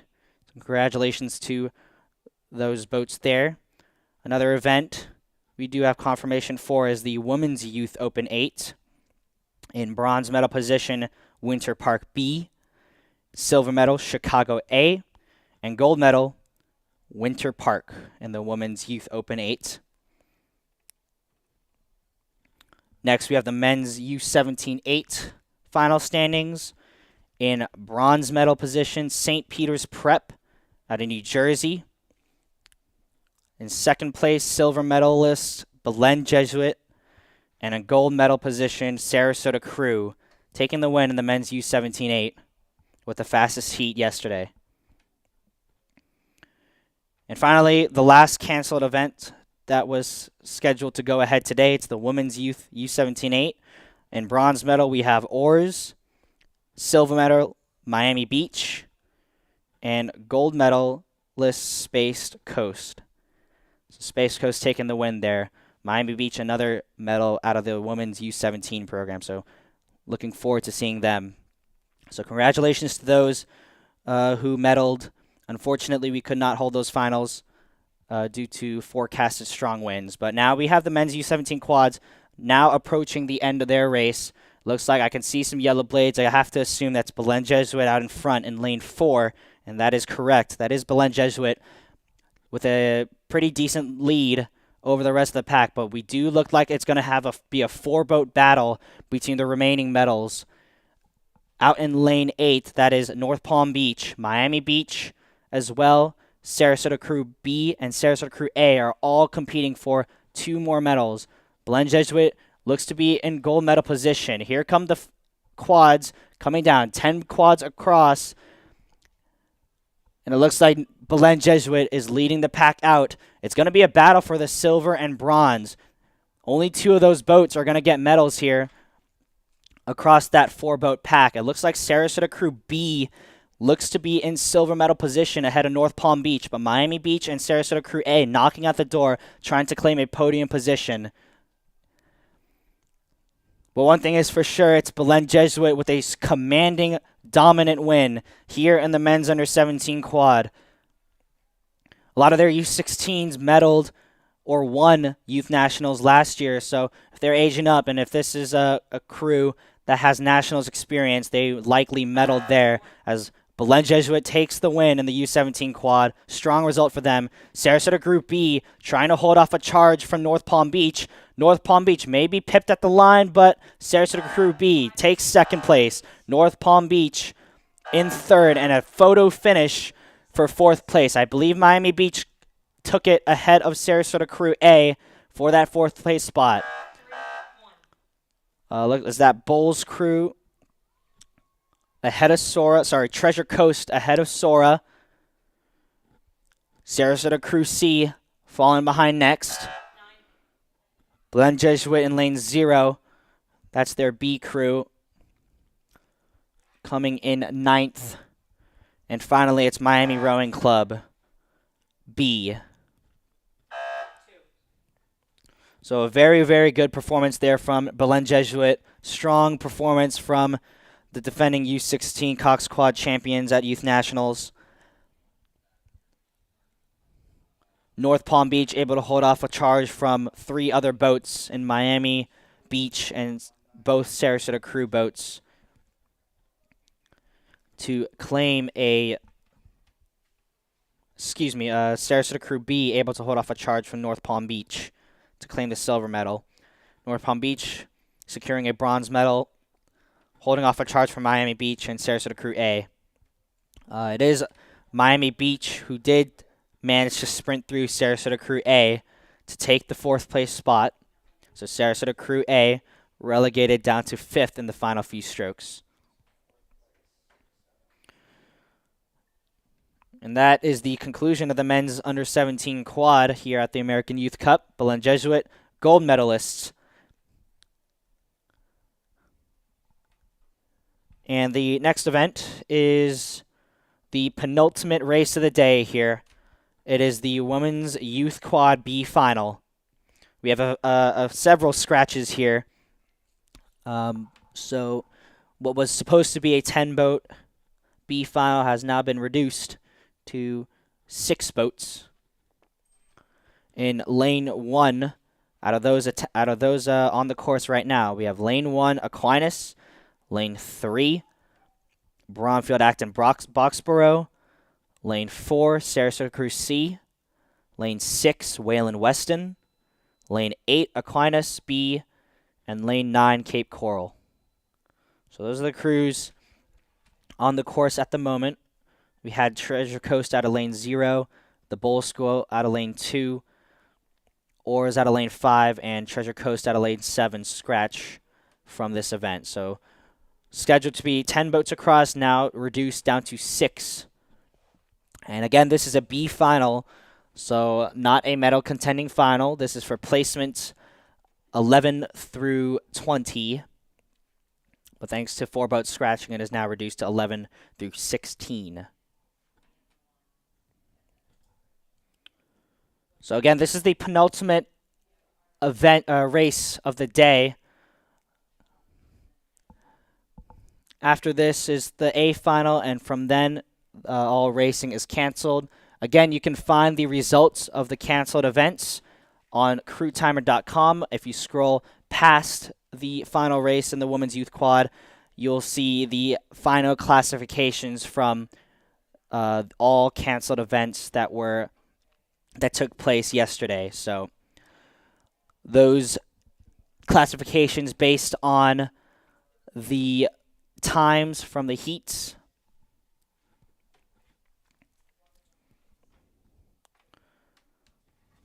So 4.5 minutes coming up on for the B finalists in the Women's Youth Quad, competing for places 11 through 16 here at the American Youth Cup.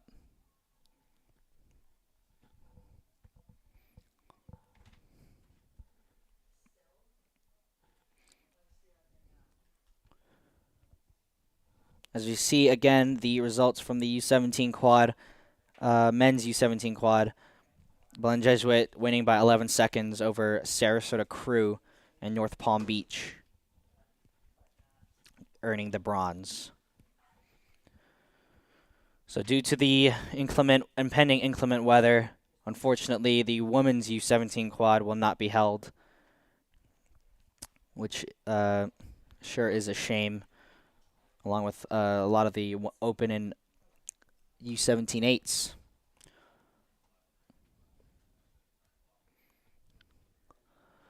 So coming down to the line, I can only... So it looks like this field has been further reduced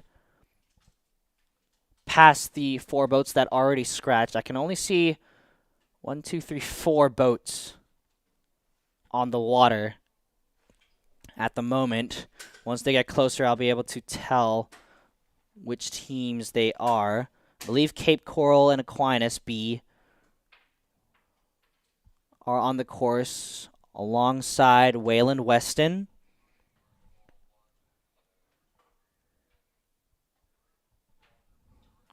And perhaps that is Sarasota Crew C, which is the final boat on the course. So no sign of Aquinas C and Bromfield Acton Boxborough to my eye. Yeah, I can see the pink hats of Sarasota Crew on the outside towards the middle of the lake. That should be Sarasota Crew at a lane 4. Followed by, I believe that's the red and orange of Wayland Weston.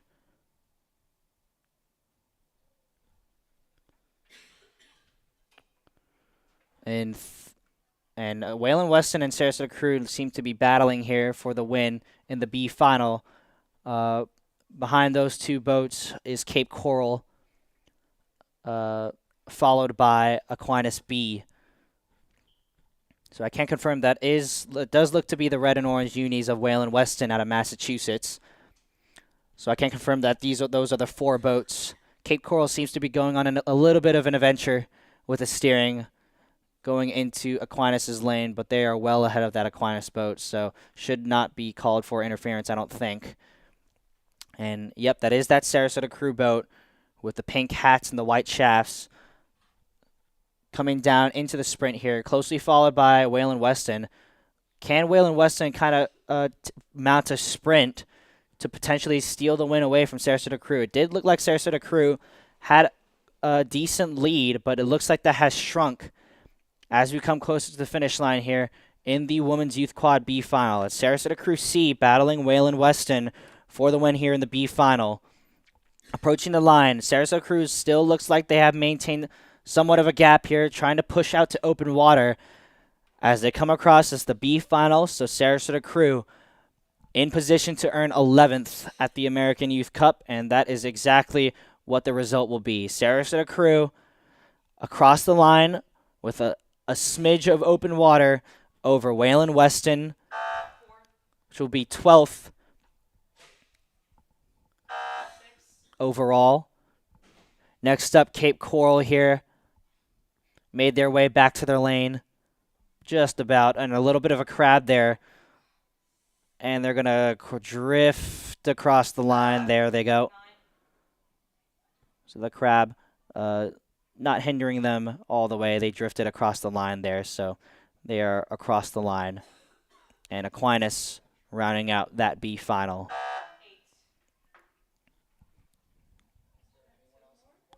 That should be it out of the B Final. We initially had 6 boats scheduled to race here. Well, we initially had 10 boats scheduled to race, down to 6 before the start, and 4 boats managed to make it all the way down the course. And with that, we move on to the last event at this year's edition of the American Youth Cup. It is the Women's Youth Quad A Final.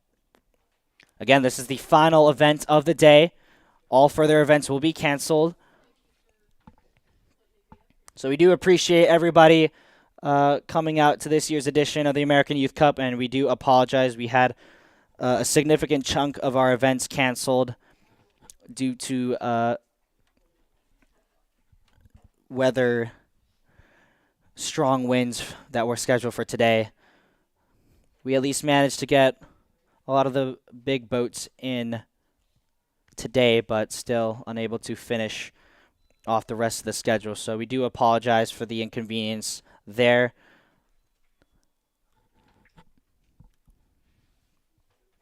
But we thank you for coming out and supporting and racing here. A lot of these teams came from far away places here to come convene here at Sarasota, Florida, and have some early race opportunities to prepare for the championship season ahead.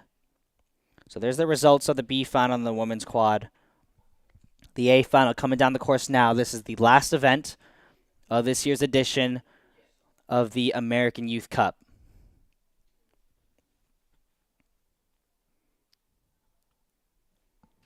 So again, a big thank you to all of our volunteers, all of our staff members, all of our referees out on the water and officials inside on land, helping to make sure that this event runs as smooth and safe as possible. Again, the weather, unfortunately, not cooperating with the majority of these events, so we do apologize for that.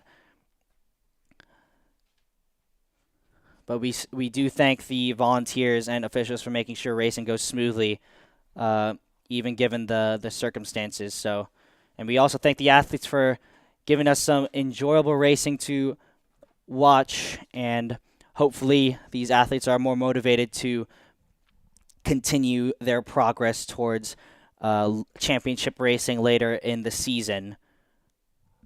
Again, this is the Women's Youth Quad A Final coming down the course now. Miami Rowing Club in lane 0. Miami Beach in lane B in lane 1. Miami Beach B in lane 1. Team Tampa lane 2. Aquinas in lane 3. North Palm Beach in lane 4. Sarasota Crew A in 5. Miami Beach A in 6. Plant High in 7 is a scratch. University School in 8. And Sarasota Crew B in 9.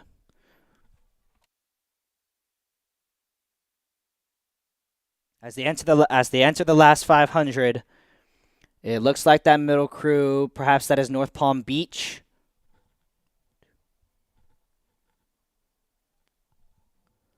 And yep, that looks like it's North Palm Beach in position ahead of Miami Beach in silver medal position, followed by Sarasota Crew. Looks like they're rowing a yellow Empocker.